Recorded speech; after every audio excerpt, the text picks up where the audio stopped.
आज का ये वीडियो स्टॉक मार्केट में ऑप्शंस ट्रेडिंग से रिलेटेड है। हमने जो कुछ दिन पहले ऑप्शन ट्रेडिंग पे एक सीरीज स्टार्ट किया था, उसी का ये कंटिन्यूएशन है। बीच में थोड़ा सा लंबा गैप हो गया, उसके लिए sorry. Due to the festival season मैं होम टाउन चला गया था, जिसकी वजह से वीडियो रिकॉर्ड नहीं कर पाए थे। अब इसको फटाफट कंटिन्यू करके कंप्लीट करते हैं, क्योंकि ज़्यादा लंबा अगर ये गैप में अगर वीडियो आएंगे तो ये थोड़ा सा इसकी जो इंटरेस्ट है आप लोगों का भी कम हो जाएगा, और मैं भी क्या होता है डेटा भूल जाता हूँ। तो कोशिश करेंगे इसको फटाफट हम लोग कंप्लीट करें। अगर आपको याद आ रहा हो कि लास्ट के 3 एपिसोड में हम लोगों ने जो चेक किया था कि जो ऑप्शन की प्रीमियम है उसके मूवमेंट कैसे होती है, चेंज पे हमने डिस्कशन किया था। जैसे ये कॉल पुट है, मान लीजिए ये कॉल है या पुट है, कोई भी है, या अधिकार पत्र है, इसका वैल्यू जो है उसका प्रीमियम कहलाता है। हमने अभी देखा था कि इसके वैल्यू में क्या चेंज आएगा। हमने इंट्राडे को अलग तरीके से देखा, और अगर पोजिशनल कोई होल्ड करता है तो उसको कोई अगर ये देखता है कि इसके प्रीमियम में कितने का चेंज आएगा, अगर अंडरलाइंग के प्राइस के अमाउंट सर्टन अमाउंट का चेंज आएगा तो हमारे इसके प्रीमियम में क्या चेंज आएगा, उस चीज़ों को हमने या तो ऑप्शन चेंज से या ऑप्शन ग्रिक्स के हमने फॉरकास्ट किया, वो अलग चीज़ था। आज के हम इस वीडियो में ये देखेंगे कि इसका वैल्यू होना क्या चाहिए। बोलोगे सर हमने अभी भी तो वही तो पढ़ा था कि इसका वैल्यू क्या होना चाहिए। अरे नहीं, इसका वैल्यू हमने नहीं पढ़ा था। देखो दो चीज़ है, इसको थोड़ा गहराई में जाके थोड़ा तसल्ली से समझने की कोशिश करिएगा, नहीं तो ये ऑप्शन जो है ये फिर आपको पहले ही बता रखा है, स्टॉक मार्केट में अगर सबसे ज़्यादा टेक्निकल और सबसे ज़्यादा गहराई में अगर किसी चीज़ों को अगर आपको सीखना है तो वो है ऑप्शन। पहले ऑप्शन का नेचर पता होना चाहिए, तभी आपको ये पता चलेगा कि मार्केट कितना मूव होगा तो हमारे ऑप्शन के प्रीमियम कितना मूव होगा। तो देखो दो चीज़ है, हमने आपको क्या बताया, इसको थोड़ा गहराई में देखिएगा। वही सेम स्क्रीनशॉट है जो हमने पहले डिस्कशन किया हुआ था। अब मैंने सोचा कि चलो इस पर वर्किंग किया हुआ है तो थोड़ा टाइम सेव हो जाएगा। डेट कौन सी डेट पे उससे कोई मतलब नहीं। आज जो हम ये हो सकते हैं, हम कह सकते हैं आज हम अक्टूबर नवंबर में आ चुके हैं, 1 महीने पहले की ये है स्क्रीनशॉट, तो ठीक है चलेगा। कॉन्सेप्ट थोड़ा ना बदल जाएगी कुछ। दो चीज़ें देखिए, मान लीजिए निफ्टी अभी हमारा यहाँ पे है, ठीक है। तो हमने क्या बोला आपको कि निफ्टी अगर यहाँ से डाउन चला जाता है तो प्रीमियम कितने पे जाएगा। बोलोगे सर प्रीमियम ही तो फॉरकास्ट किया था। आपने प्रीमियम फॉरकास्ट किया था, लेकिन उसका एक बेस था कि हाँ आज हमारा प्रीमियम इतने का है। यानी कि जैसे मान लीजिए कि इस टेबल पे कॉल का प्रीमियम 100 रुपये चल रहा था, मैं कॉल की बात करूं, एनएससी में इस टाइम पे ये प्रीमियम चल रहा था 7 अक्टूबर को। जब 10 अक्टूबर को हमने एक्सपेक्ट किया, ये फॉरकास्ट कर रहे हैं हम लोग कि यहाँ पे जाके मार्केट अगर गिर जाएगा तो हमारा प्रीमियम कितना होगा। पहले हमने एक फॉरकास्ट किया था और फिर जाके एक्चुअल चेक किया कि मार्केट में कितना हुआ। तो हमने क्या देखा उसमें, हमने ये देखा कि इसके प्रीमियम में कितने का चेंज हो रहा है। क्योंकि आपके पास ये बेस था कि 100 रुपीज़ का प्रीमियम अभी है। जब मार्केट 200 पॉइंट जब गिरेगा, यानी कि निफ्टी जब 200 पॉइंट से गिरेगा, तो उस टाइम पे जाके हमारा कॉल की प्रीमियम क्या होगा। आपने जो प्रीमियम फॉरकास्ट किया था, मान लीजिए आपने बोला कि अच्छा ये तो हमारा 55 रुपीज़ का प्रीमियम होना चाहिए, तो ये जो 55 रुपीज़ का आप जो प्रीमियम फॉरकास्ट कर रहे हो, ये चेंज इन प्रीमियम फॉरकास्ट कर रहे हो, क्योंकि आपके पास ये बेस पहले से है।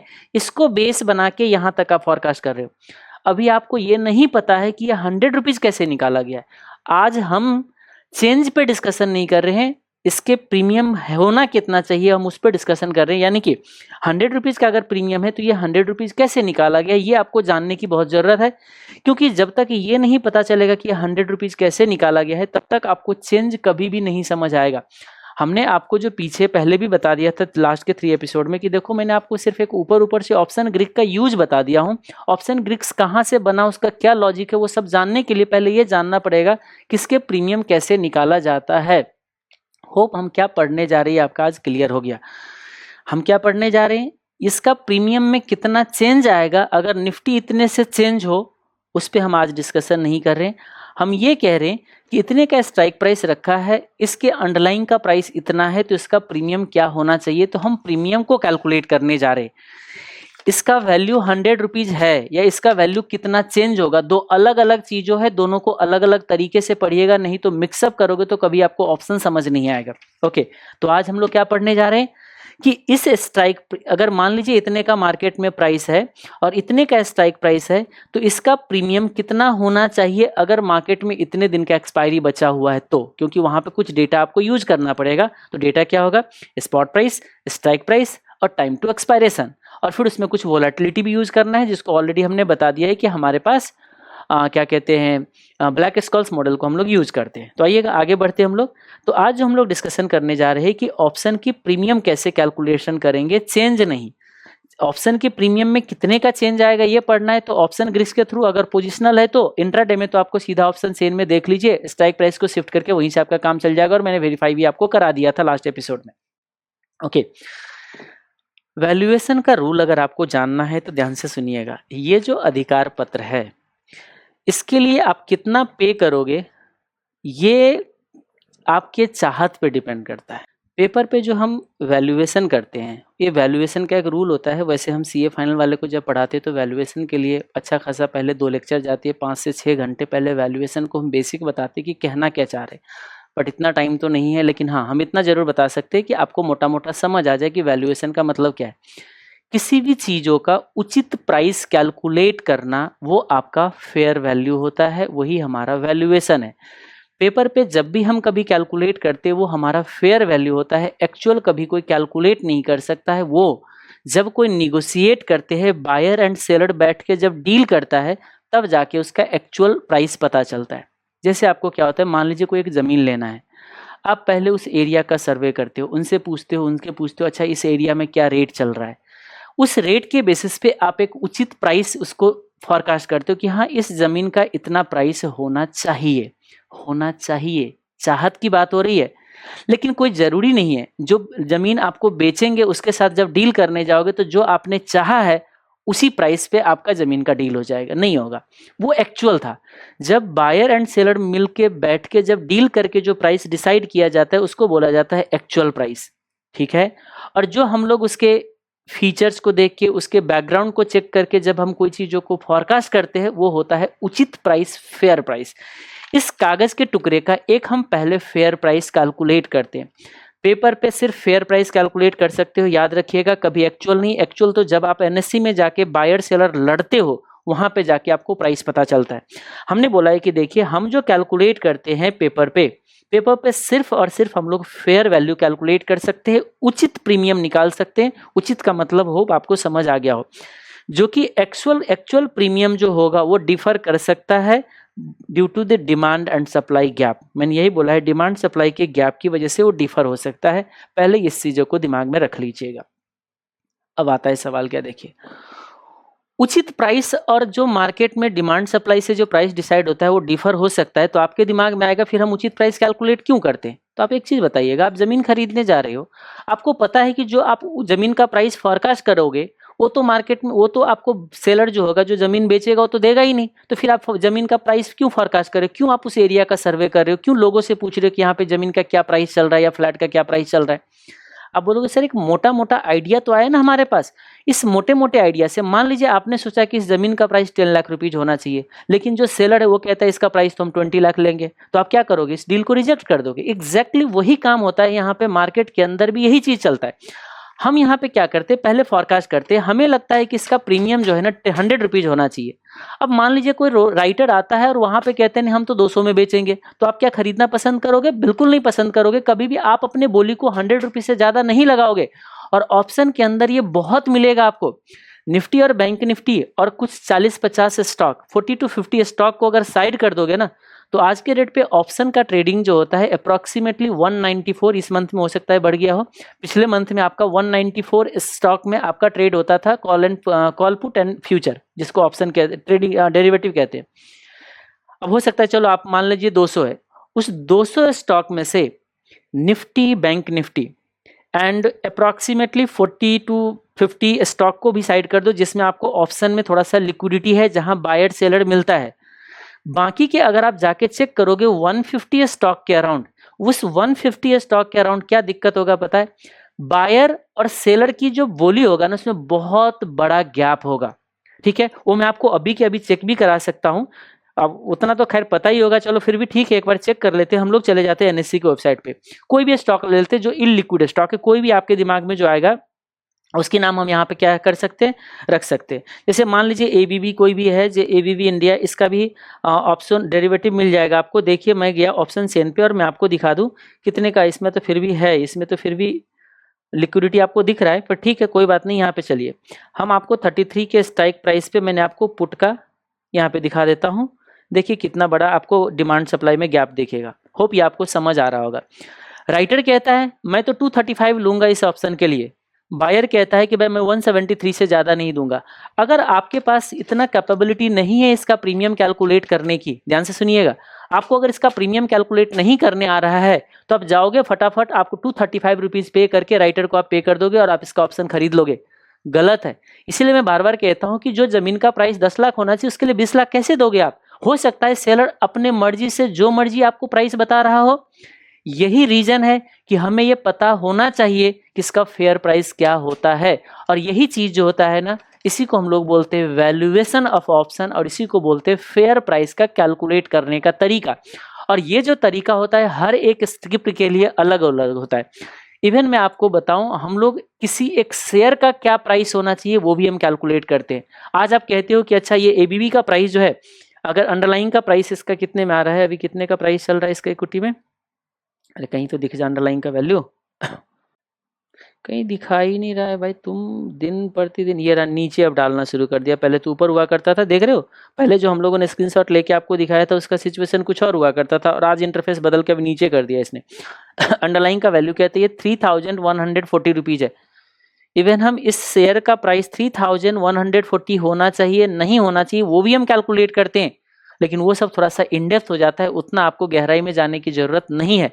फिर भी अगर किसी को इसकी गहराई जानना है ना तो आपको रिवीजन वीडियो दिख जाएगा, शेयर वैल्यूएशन करके उसमें जाके चेक करोगे, सारा हम डिटेल आपको बैलेंस शीट कैसे एनालाइज करते हैं सब बता रखे। ओके चलिए हम लोग आगे बढ़े, अब इसको कंटिन्यू करें। तो होप ये आपको समझ आया कि हम लोग उचित प्राइस कैसे निकालते हैं। हम जो प्राइस कैलकुलेट करते हैं और जो होता है वो डिफर करता है, उसके बावजूद भी हम कैलकुलेट करते हैं, क्योंकि हमें ऐसा ना हो कि 10 रुपये के सामान को हम 20 रुपये पे कर दे।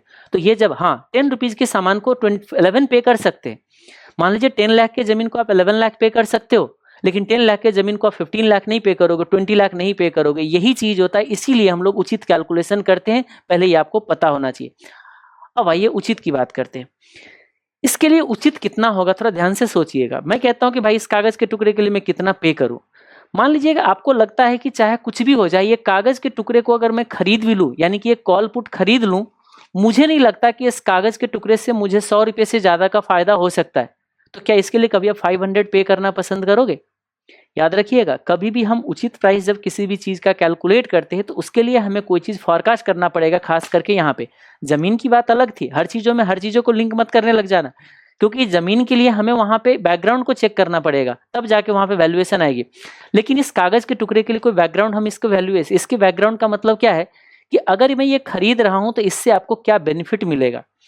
अगर ये खरीद रहा हूं तो आपको पता है ये आपको खरीदने का अधिकार देगा या बेचने का अधिकार देगा। अगर कॉल ऑप्शन है तो अंडरलाइन खरीदने का अधिकार देगा, पुट ऑप्शन है तो अंडरलाइन बेचने का अधिकार देगा। ठीक है, तो अब मैं कहता हूं कि कॉल ऑप्शन है या पुट ऑप्शन है, अगर कुछ भी खरीदोगे तो इससे आपको पहले क्या बेनिफिट होगा ये आपको फॉरकास्ट करना पड़ेगा। फॉरकास्ट करना मतलब आप उसको क्या बोलते हैं, फॉरकास्ट करना मतलब, ठीक है, इसको आप अनुमान लगाइए। ठीक है, इसको अनुमान कीजिए, क्योंकि देखिए जब भी कोई चीज अगर फ्यूचर से लिंक होगा तो आपको पहले अनुमान लगाने पड़ेंगे कि हाँ ये कागज के टुकड़े में अगर खरीदूं तो मेरे को फ्यूचर में क्या बेनिफिट हो सकता है। वो जब आप बेनिफिट को फॉरकास्ट करोगे तो उसके बेसिस पे आज इसको आप पे करोगे। देखिए वैल्यूएशन जो होता है ना, उचित प्राइस हम कैलकुलेट करते हैं तो उचित प्राइस जो होता है ना वो ना ज्यादा होता है ना कम होता है। पहली बातों को समझिए, क्योंकि आप अगर इस कागज के टुकड़े को खरीदोगे तो कोई तो है जो इस कागज के टुकड़े को बेचेगा। अब देखिए आप जितना देना चाहोगे अगर वो उचित है तो जो बेचना जा रहा है ना, इस कागज के टुकड़े को जो बेच रहा है उसके लिए भी वो उचित है। उचित प्राइस जो होते हैं ना किसी एक के लिए उचित नहीं होते, वो पूरे भीड़ के लिए उचित होता है। इसीलिए वैल्यूएशन के लिए हमेशा क्या दिया जाता है कि आपको भीड़ को चेक किया जाता है। जैसे मैंने बोला जमीन की प्राइस 10 लाख होनी चाहिए, तो 10 लाख सिर्फ आपके जमीन की नहीं होगा, वहां एरिया के जितने भी है ना सबकी वैल्यू उसी के कंपेरेबल होगा। ठीक है, तो उचित प्राइस को समझने से पहले आपको ये देखिए, उचित प्राइस किसी एक के लिए नहीं होता है, इसकी वैल्यू मैं कहता हूं ये होना चाहिए। और अगर वो उचित है तो खरीदने वाले के लिए भी उचित है, और जो बेच रहा है इस कागज के टुकड़े जो राइटर है उसके लिए भी वो उचित है। तो उचित प्राइस कैलकुलेट करने के लिए अब किसके नजरिए से हम सोचे, जो खरीद रहा है उसके नजरिए से, वो कितना देना चाहेगा, या जो बेच रहा है उसके नजरिए से कितना वो लेना चाहेगा। हम क्या निकाल रहे, उचित प्राइस। और उचित प्राइस जो होते हैं ना, बायर के लिए भी उचित है और सेलर के लिए भी उचित है। इसका मतलब आप किसी भी एक पार्टी के लिए कैलकुलेट कर दीजिए, उचित वो उचित ही रहेगा। होप ये आपको क्लियर हो गया। यानी कि फेयर वैल्यू जो होता है वो सिर्फ एक के लिए फेयर नहीं होते, सबके लिए फेयर होता है, इवन भीड़ के लिए फेयर होता है।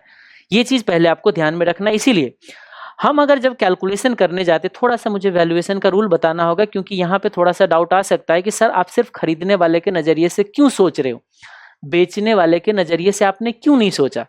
एक चीज याद रखिएगा, मैं खरीदने वाले के नजरिए से सोचूं या बेचने वाले के नजरिए से सोचूं, कोई फर्क नहीं पड़ता है, क्योंकि हम जो कैलकुलेट कर रहे हैं ना वो सस्ता वैल्यू है ना वो महंगा वैल्यू, वो फेयर है।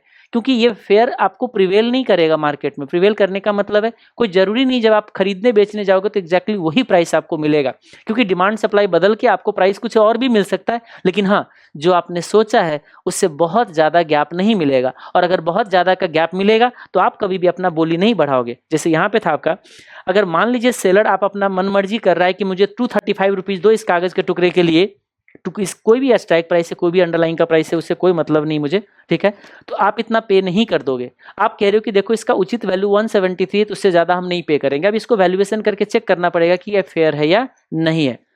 तो अब आगे हम लोग कैलकुलेशन की तरफ अगर आगे बढ़े, तो सबसे पहले जो अभी हमने बताया इस चीज़ों को ध्यान रखिएगा। इसके लिए आप कितना पे करना चाहोगे, पेमेंट बायर के पॉइंट ऑफ व्यू से हमेशा इवैल्यूएशन कर लीजिए, कोई दिक्कत नहीं है।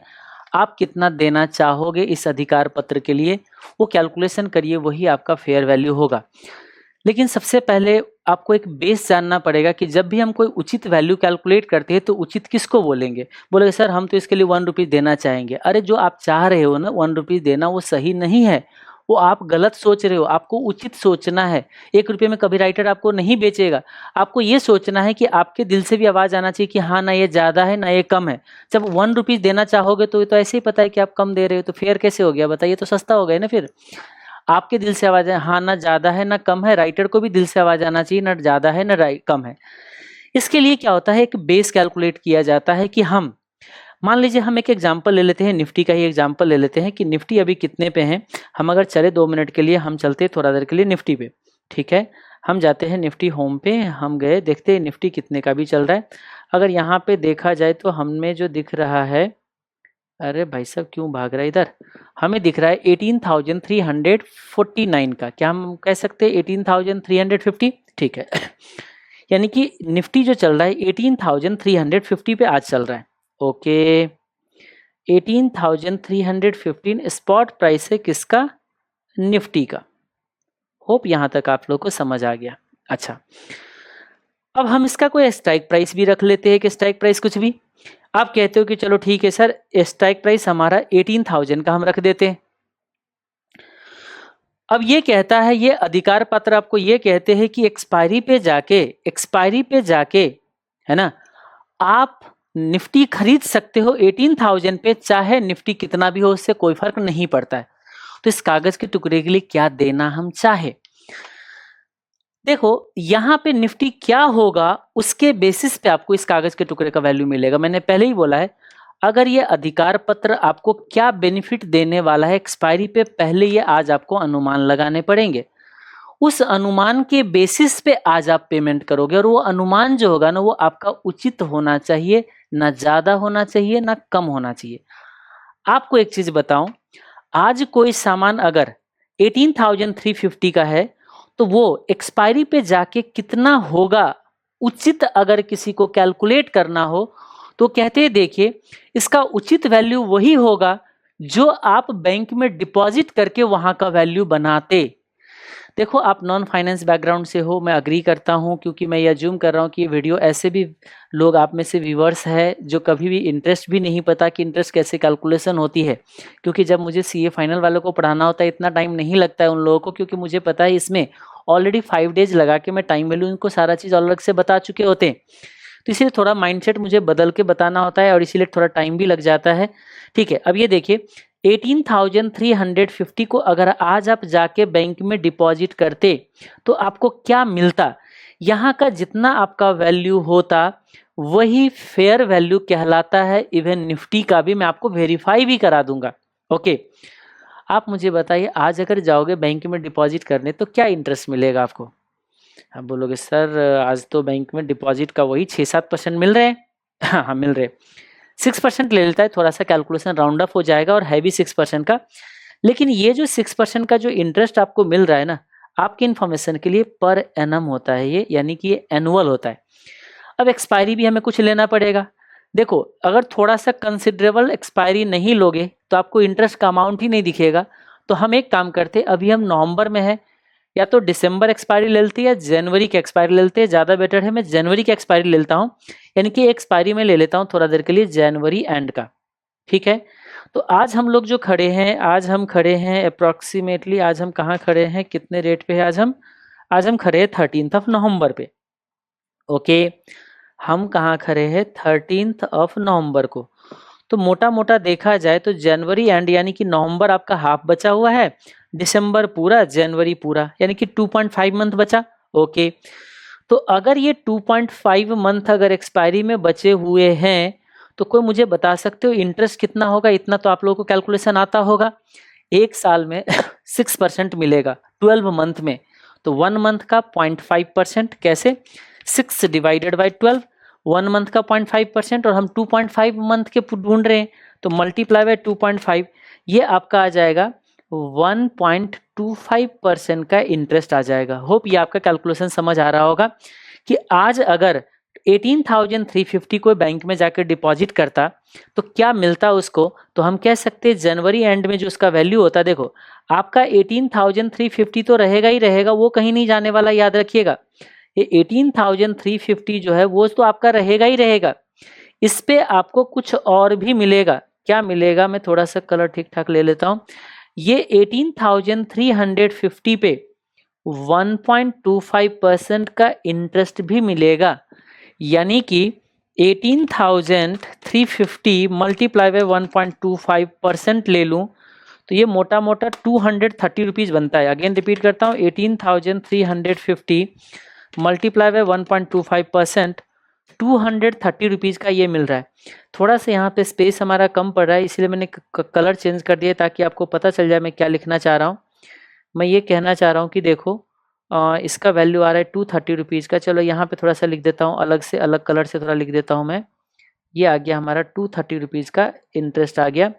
तो 18,350 प्लस 230, ये मोटा मोटा आपका जो मिल रहा है ना 18,000, ये 18,580 का आपको ये वैल्यू मिल रहा है। मैं इसको हाईलाइट कर देता हूँ। आज अगर कोई डिपॉजिट करते बैंक में 18,350, तो उसको 2.5 मंथ के बाद उसको जो अमाउंट मिलेगा 18,580 का। फेयर कैलकुलेशन यही कहता है कि आज अगर निफ्टी 18,350 का है तो उसका जो वैल्यू होना चाहिए एक्सपायरी पे, वो होना चाहिए 18,000 कितने का होना चाहिए। यहाँ पे ये वाले एक्सपेक्टेड मार्केट, ईएमपी का मतलब जो हमने लिखा है ना यहाँ पे, ये ईएमपी का मतलब है expected market price of Nifty. ये जो हम उचित सोच रहे हैं, ये सोच हमारा कहता है कि 18,580 होना चाहिए।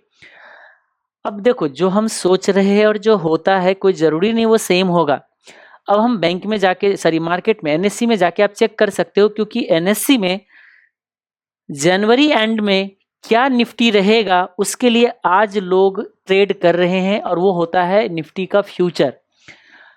फ्यूचर हम नहीं पढ़ रहे, लेकिन कहीं ना कहीं फ्यूचर का प्राइस कैलकुलेशन करने आना चाहिए। अगर इस अधिकार पत्र का प्राइस अगर आप कैलकुलेट करना चाह रहे हो तो मैं आपको थोड़ा देर के लिए एनएससी में जाके दिखाता हूं कि 25 जनवरी के, सॉरी जनवरी एंड के एक्सपायरी जो होगा, आई थिंक 25 जनवरी बनता है, तो जनवरी एंड के लिए निफ्टी कितने में लोग ट्रेड कर रहा है वो मैं आपको चेक कराता हूं। आइएगा यहाँ पे, यहाँ गए हम लोग, आप चले जाइए, कहाँ चले जाओ, मार्केट डेटा पे जाइए। होप ये आपको दिख रहा होगा, मार्केट डेटा पे ये दिख रहा होगा आपका डेरिवेटिव मार्केट यहाँ पे। तो इस डेरिवेटिव मार्केट पे मैंने क्लिक कर दिया।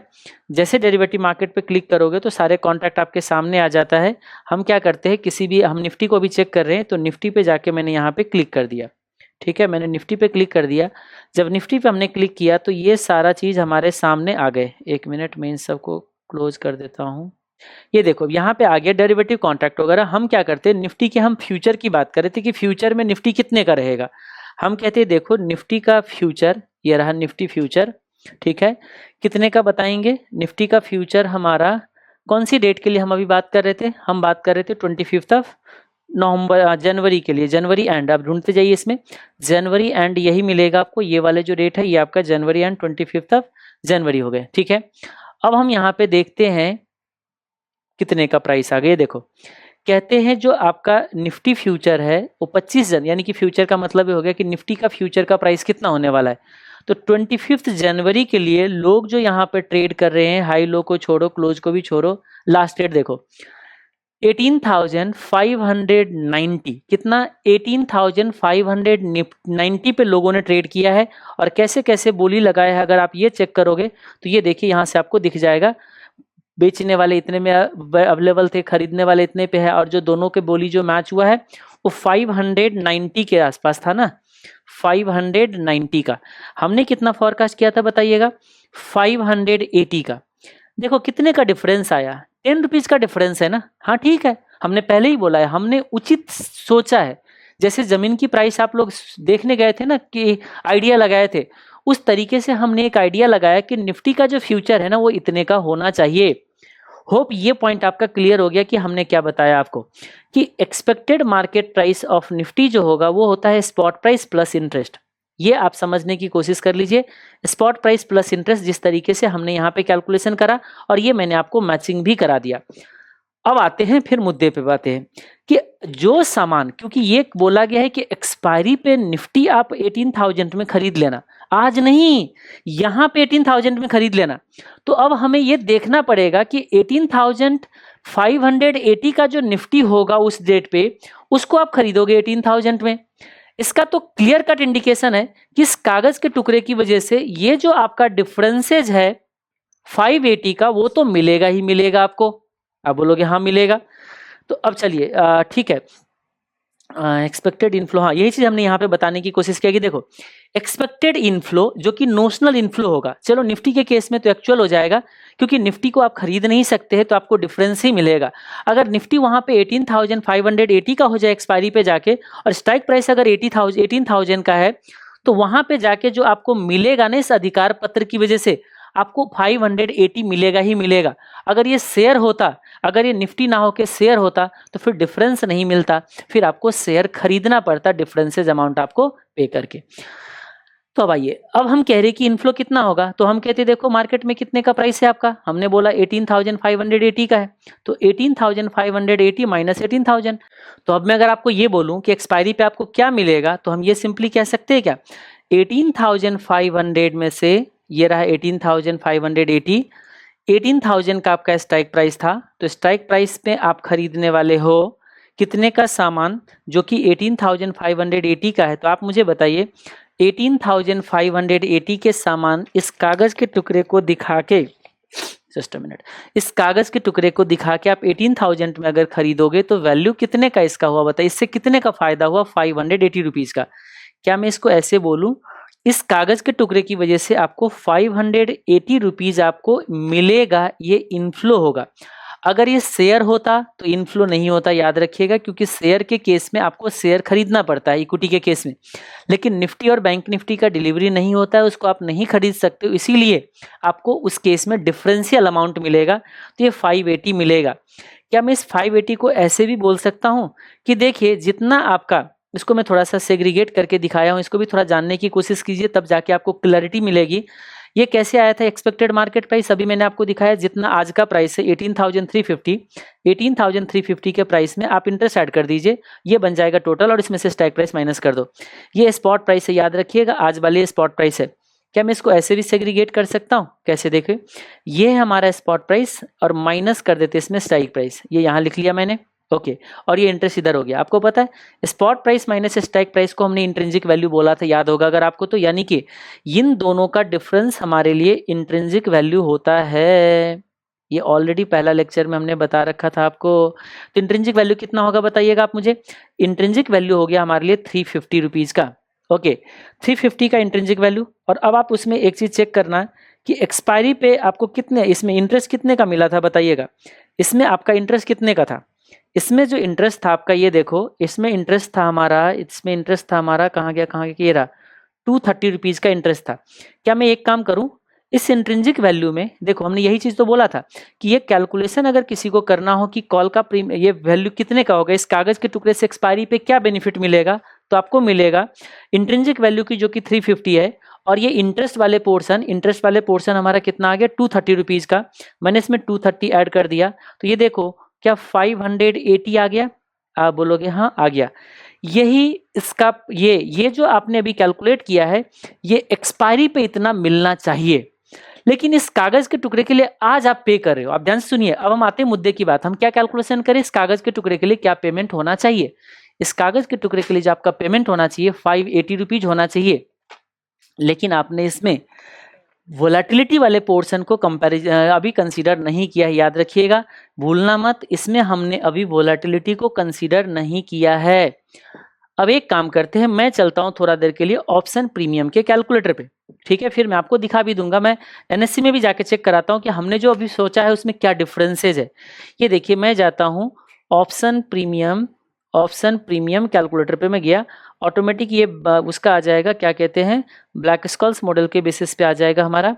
अब हम आ गए यहाँ पे, चलिए इसी का ले लिया हम लोगों ने, पहले भी जब हमने चेक किया था इसका लिया था हमने, स्पॉट प्राइस लिया है कि ये आ गया हमारा 18,350 का, और इसका जो स्ट्राइक प्राइस हमने रखा है अभी 18,000 का। ध्यान से देखिएगा, ठीक है। हमने एक्सपायरी जो रखा है जनवरी का लिया था हम लोगों ने, नवंबर दिसंबर जनवरी, 25 जनवरी को कौन सी टाइम पे एक्सपायरी होता है बताइएगा, 1530 पे होता है, तो यहाँ पे जाके हमें 30 बदलना पड़ेगा, 1530 पे जाके क्या हो जाएगा, एक्सपायरी हो जाएगा, ठीक है। हमने थोड़ा देर के लिए इंटरेस्ट रेट जो लिया था वो 6% का लिया था, हमने इंटरेस्ट रेट 6% का रख दिया, ठीक है। और हमने अभी वोलेटिलिटी को कंसीडर नहीं कर रहे, हम इसको कर देते अभी कितना बताइए, 0 कर दे रहे हैं, ठीक है, ये हमने कर दिया 0। अब यहाँ से कैलकुलेट कर रहे हैं, ये कहता है कि देखिए ऑप्शन का प्रीमियम जो होना चाहिए आपका, ऑप्शन में कॉल ऑप्शन का प्रीमियम होना चाहिए 568 का। हम लोग अभी क्या कह रहे हैं बताइए, इसका प्रीमियम तो होना चाहिए 580 का हम लोग कह रहे हैं, बट वो तो कह रहे 565 होना चाहिए। ध्यान से देखिए, ये जो आपने कैलकुलेशन किया है वो कहते हैं कि देखो इस कागज के टुकड़े से आपको कब मिलेगा इतना, ये कागज के टुकड़े से आपको कब मिलेगा इतना, वो तो मिलेगा 25 जनवरी को मिलेगा ना, लेकिन इसके लिए पेमेंट कब कर रहे हो, इसका प्रीमियम का कैलकुलेशन कब कर रहे हो आप, आज आप कैलकुलेशन पेमेंट कर रहे हो ना। तो इसका मतलब ये रहा कि आपको जो मिलने वाला है ना ये 580, वो 2.5 महीने बाद मिलेगा। मैं आपको यहाँ पे थोड़ा सा एक और कैलकुलेशन करके दिखाता हूँ। 2.5 महीने बाद आपको 2.5 मंथ पे 580 मिलना चाहिए, लेकिन जो पेमेंट कर रहे हो ना इस कागज के टुकड़े के लिए, पेमेंट तो आप आज कर रहे हो। तो आप एक चीज बताइए, आज मैं 580 पेमेंट करूं और 2.5 मंथ में 580 में रिसीव करूंगा, मैं चैरिटी कर रहा हूं क्या भाई? मैं अगर यहाँ पे नहीं रहता, कहीं और मैं डिपॉजिट कर लेता इसी पैसे को, तो उतना इंटरेस्ट तो मैं वहां भी कमा लेता ना। देखो इंटरेस्ट का कॉन्सेप्ट हमेशा चलता है, ठीक है। आप लोग नॉन फाइनेंस बैकग्राउंड से, वो अलग चीज है। आज के 100 रुपीज 1 साल बाद के, 1 महीने बाद के, 2.5 मंथ के बाद के 100 रुपीज कभी नहीं होता है। ये चीज माइंड में आप सेट कर लो, वो सबको पता है, इवन रिक्शा वाले को भी पता है, जो आपको बैठ के क्या कहते हैं, हर लोगों को पता है कि आज अगर आज के 500 रुपीज और 2.5 मंथ के 580 नहीं हो सकता है। क्यों नहीं होगा? क्योंकि एक चीज बताओ ना, इसको मैं बैंक में जाकर डिपॉजिट कर तो क्या यहाँ पे 580 रहेगा भाई? वहां बढ़ जाएगा। इसीलिए फ्यूचर का वैल्यू हमेशा ज्यादा होता है और प्रेजेंट का वैल्यू हमेशा आपका कम होता है। बात समझ में आ गई? आप बोलोगे हाँ ओके। इसका मतलब तो फिर यहाँ पे क्या वैल्यू पेमेंट करना चाहिए? तो कहते देखो हमें इतना आज पेमेंट करना चाहिए। मान लीजिए हमने बोला कि एक्स अमाउंट हमें पे करना चाहिए, एक्स अमाउंट हम पे करेंगे, प्लस इस एक्स पे हमें कितने का इंटरेस्ट मिलेगा बताइए? 1.25%। अभी तो बताया था मैंने आपको, ये मिला के हमारा 580 होना चाहिए। ये चीज याद रखिएगा, 580 होना चाहिए। ओके तो उस केस में अब अगर हम एक्स का अमाउंट निकालना चाहे तो देखो एक्स प्लस, आपको बता दूं 1.25% को 0.0125x भी बोल सकते हो आप लोग। इतना आपको थोड़ा बहुत मैथमेटिक्स आता हो तो ये कैलकुलेशन आपको समझ आ जाएगा। अगर इस x को हम लोग देखें तो 580 डिवाइडेड बाई 1.0125 अगर हम लोग चेक करें तो ये 580 डिवाइडेड बाई 580 डिवाइडेड बाई 1.0125, ये देखिए ये कितना आ रहा होगा आपका 572.83 का 572.84। ठीक है, इतना आपको पेमेंट करना चाहिए था। इतना तो मैच कर जाना चाहिए था उधर, इतना क्यों नहीं मैच किया? हाँ, इसका मैच ना करने का रीजन है, मैं आपको बता देता हूँ। ये आपको ये कह रहा है कि 564 का होना चाहिए, लेकिन जो हमारा कैलकुलेशन कहता है 572 का। इसका रीजन ये है कि हम लोगों ने जो इंटरेस्ट लिया है ना, हम लोगों ने इंटरेस्ट सीधा 2.5 मंथ ले लिया है, लेकिन जो सॉफ्टवेयर ने लिया है एग्जैक्टली 2.5 मंथ नहीं है। अभी से आप कैलकुलेशन करोगे, इवन 2.5 मंथ से थोड़ा सा कम दिन ही है, क्योंकि 25 जनवरी जा रहा है। हमने तो सीधा ये सोचा कि नवंबर में हाफ मंथ है और मंथ के बेसिस पे कैलकुलेशन कर दिया, लेकिन जब आप इसके कैलकुलेशन पे गए तो इसने तो मंथ भी नहीं लिया, उसने आज का डेट लिया होगा, फिर डेट को काउंट किया और इवन आपको टाइम भी काउंट कर रहा है, वो पूरे टाइम पीरियड के काउंट करके ज़्यादा एक्यूरेटली कैलकुलेशन कर रहा है। तो चलो उतना ज़्यादा हम प्रिसाइज में ना जाए, वैसे भी हम लोग उचित कैलकुलेशन कर रहे हैं, मोटा मोटा आसपास पहुंचाना है, उससे ज़्यादा दूर आपको नहीं जाना है, ठीक है। ओके, एक चीज हमने क्या देखा कि हमारा सोच कहता है कि 572 का आज का इस कागज के टुकड़े का प्रीमियम होना चाहिए, अगर वोलेटिलिटी नहीं है तो। याद रखिएगा मैंने क्या बोला आपको, ये जो कैलकुलेशन चल रहा है ये सारे कैलकुलेशन तब पॉसिबल है जब वोलेटिलिटी कितना है बताइए, 0 है। अगर वोलेटिलिटी 0 नहीं है, वोलेटिलिटी का मतलब स्टैंडर्ड डेविएशन, अब हम आते उस पर आएंगे, थोड़ा देर के बाद आएंगे, या हो सकता है आज के कैलकुलेशन आज के लेक्चर में उसको हम ना पकड़ पाए। अगर वोलेटिलिटी नहीं होता तो उस केस में इस कागज के टुकड़े का प्रीमियम इतना ही होना चाहिए, याद रखिएगा इतना ही होना चाहिए। अब मैं जाके अगर मैं चेक करके दिखाऊं सही में एनएससी में इतना है या नहीं है, मुझे ये चेक करके दिखाना है अगर आपको, तो चलिए मैं आपको दिखाता हूं। ये देखिए, मैं गया निफ्टी के ऑप्शन पे, मैं गया निफ्टी के ऑप्शन पे, ठीक है, ये ले लिया मैंने ऑप्शन। अब आ जाते हैं इधर हम लोग 25 जनवरी, अब हम कहते हैं कि कॉल ऑप्शन, हम कहते हैं ठीक है ये रहा हमारा कॉल ऑप्शन। ओके, हमने स्ट्राइक प्राइस कितना लिया बताइए, 18,000 का हमने स्ट्राइक प्राइस लिया। हम ले लेते हैं ये रहा हमारा 18,000 का स्ट्राइक प्राइस। ओके, इसको मैंने कर दिया क्लियर, ठीक है। अब ये देखिए यहाँ पे कहते हैं कि इसका जो प्रीमियम है ना, इसका जो प्रीमियम है ना, इसका प्रीमियम चल रहा है आपका 823 का। वो ये तो बहुत बड़ा गैप आ गया, तो क्या पढ़ रहे, फिर तो हमारा मैच ही नहीं किया फिर तो। अच्छा, इसका मतलब हमने तो सोचा कि इसका प्रीमियम होना चाहिए था 532 रुपीज, सॉरी 572 रुपीज होना चाहिए हमने सोचा। जब हमने जाके मार्केट में चेक किया तो इसका तो प्रीमियम हमें सीधा 823 दिख रही है, यानी कि 823 माइनस कितना बताइएगा 572, यानी कि मोटा मोटा 250 रुपये का डिफरेंस है फिलहाल। तो हमने अभी जो चेक किया वो कहता है 572 होना चाहिए, हमने तो सोचा 572 होना चाहिए। इधर जीरोधा भी, सर ये ब्लैक स्कॉल कैलकुलेटर भी, क्या ब्लैक स्कॉल कैलकुलेटर में आप नए नहीं हो, अब ये ब्लैक स्कॉल कैलकुलेटर में आप नए नहीं हो, मैंने पहले ही ऑलरेडी पिछला 3 लेक्चर में इसी पे हम पूरा का पूरा डिस्कशन करे थे, ठीक है। हाँ, ब्लैक स्कॉल्स के फॉर्मूला के अंदर नहीं जाना है क्योंकि वो बहुत ज्यादा कॉम्प्लिकेटेड है, लेकिन इसके बिना आप आगे बढ़ नहीं सकते हो कैलकुलेशन के अंदर। आप मुझे बताइए हमारा कॉल का प्रीमियम कितना कह रहा है, 564 कहता है, ठीक है। हमने कितना बोला 572 बोला, लेकिन मार्केट में हुआ कितना, जब मार्केट में हम जाके चेक कर रहे तो भाई ये तो बहुत बड़ा गैप है, 823 होना चाहिए। कितना बड़ा गैप है बताइए, इसका मतलब हमें अभी और भी कुछ जानना है इसके प्रीमियम को फोरकास्ट करने के लिए, कुछ नहीं जानना है, सिर्फ अब आपका इसके अंदर रह जाता है स्टैंडर्ड डेविएशन का इम्पैक्ट। स्टैंडर्ड डेविएशन क्या है, ज़्यादा मैं कैलकुलेशन नहीं बता पाऊंगा, पहले भी बोल रखा हूं, क्योंकि इसके लिए बहुत ज़्यादा गहराई इन डेप्थ एनालिसिस करना होता है, ठीक है। मैं ये तो नहीं बता पाऊंगा कि स्टैंडर्ड डेविएशन क्या हो, कैलकुलेशन कैसे करते हैं, लेकिन मैं ये थोड़ा सा बताता हूँ कि कैसे होता है। देखिए, मान लीजिए कोई शेयर हमारा यहाँ पे है, किसी एक लेवल पे है, क्या होता है ये प्राइस ऊपर जाता है, फिर किसी दिन प्राइस नीचे आता है, फिर ऊपर जाता है, नीचे आता है। तो ये मीन से, एक मिड का जो वैल्यू होता है ना, इसको मीन बोला जाता है, इसको हम लोग एवरेज बोलते हैं।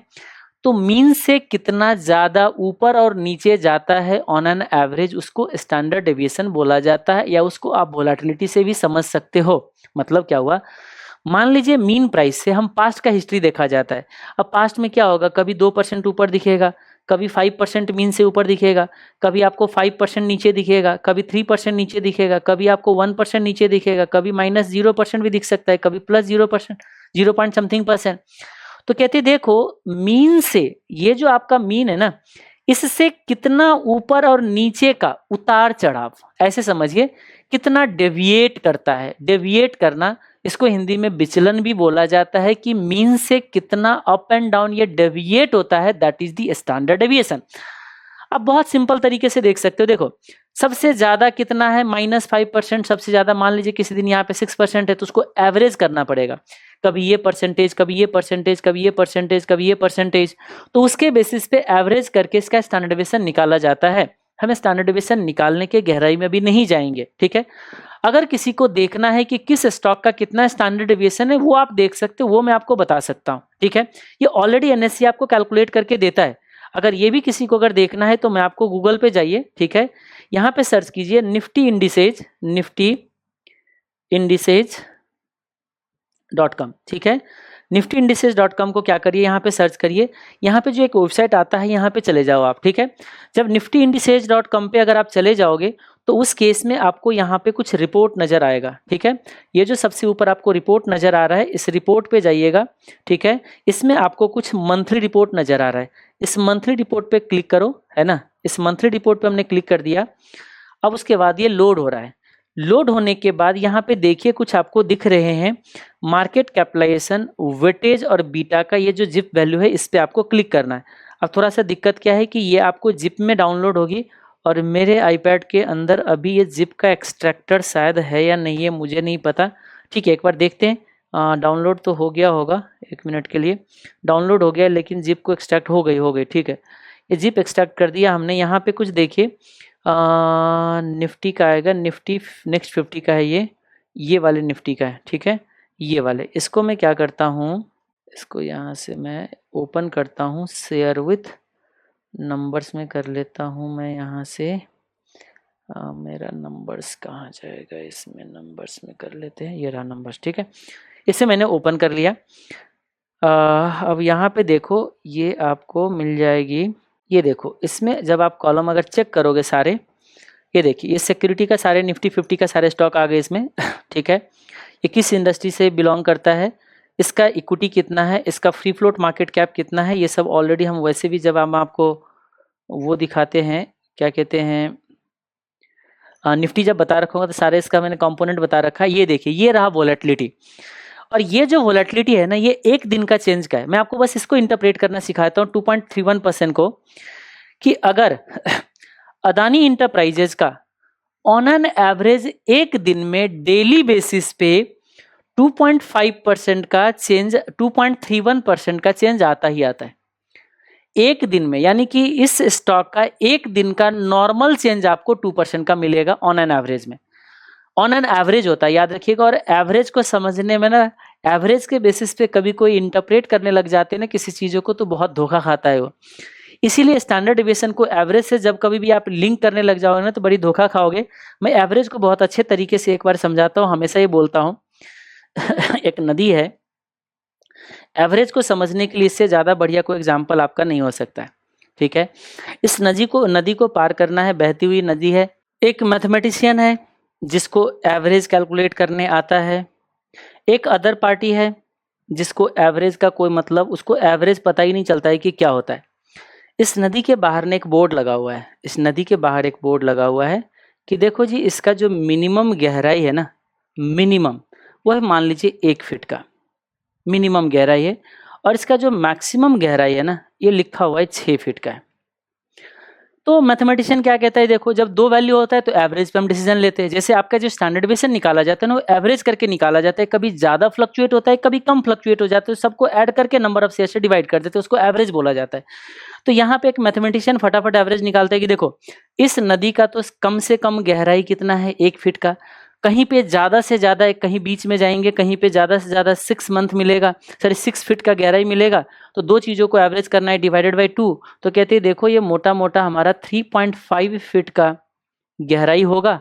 अब ये मैथमेटिशियन कहता है कि मेरा जो हाइट है ना, मेरा हाइट तो चलो वो 6 फीट का इंसान है, वो अपने आप को ये समझ के चलते तो मेरा हाइट तो 6 फीट का है, मैं तो बहुत लंबा हूँ।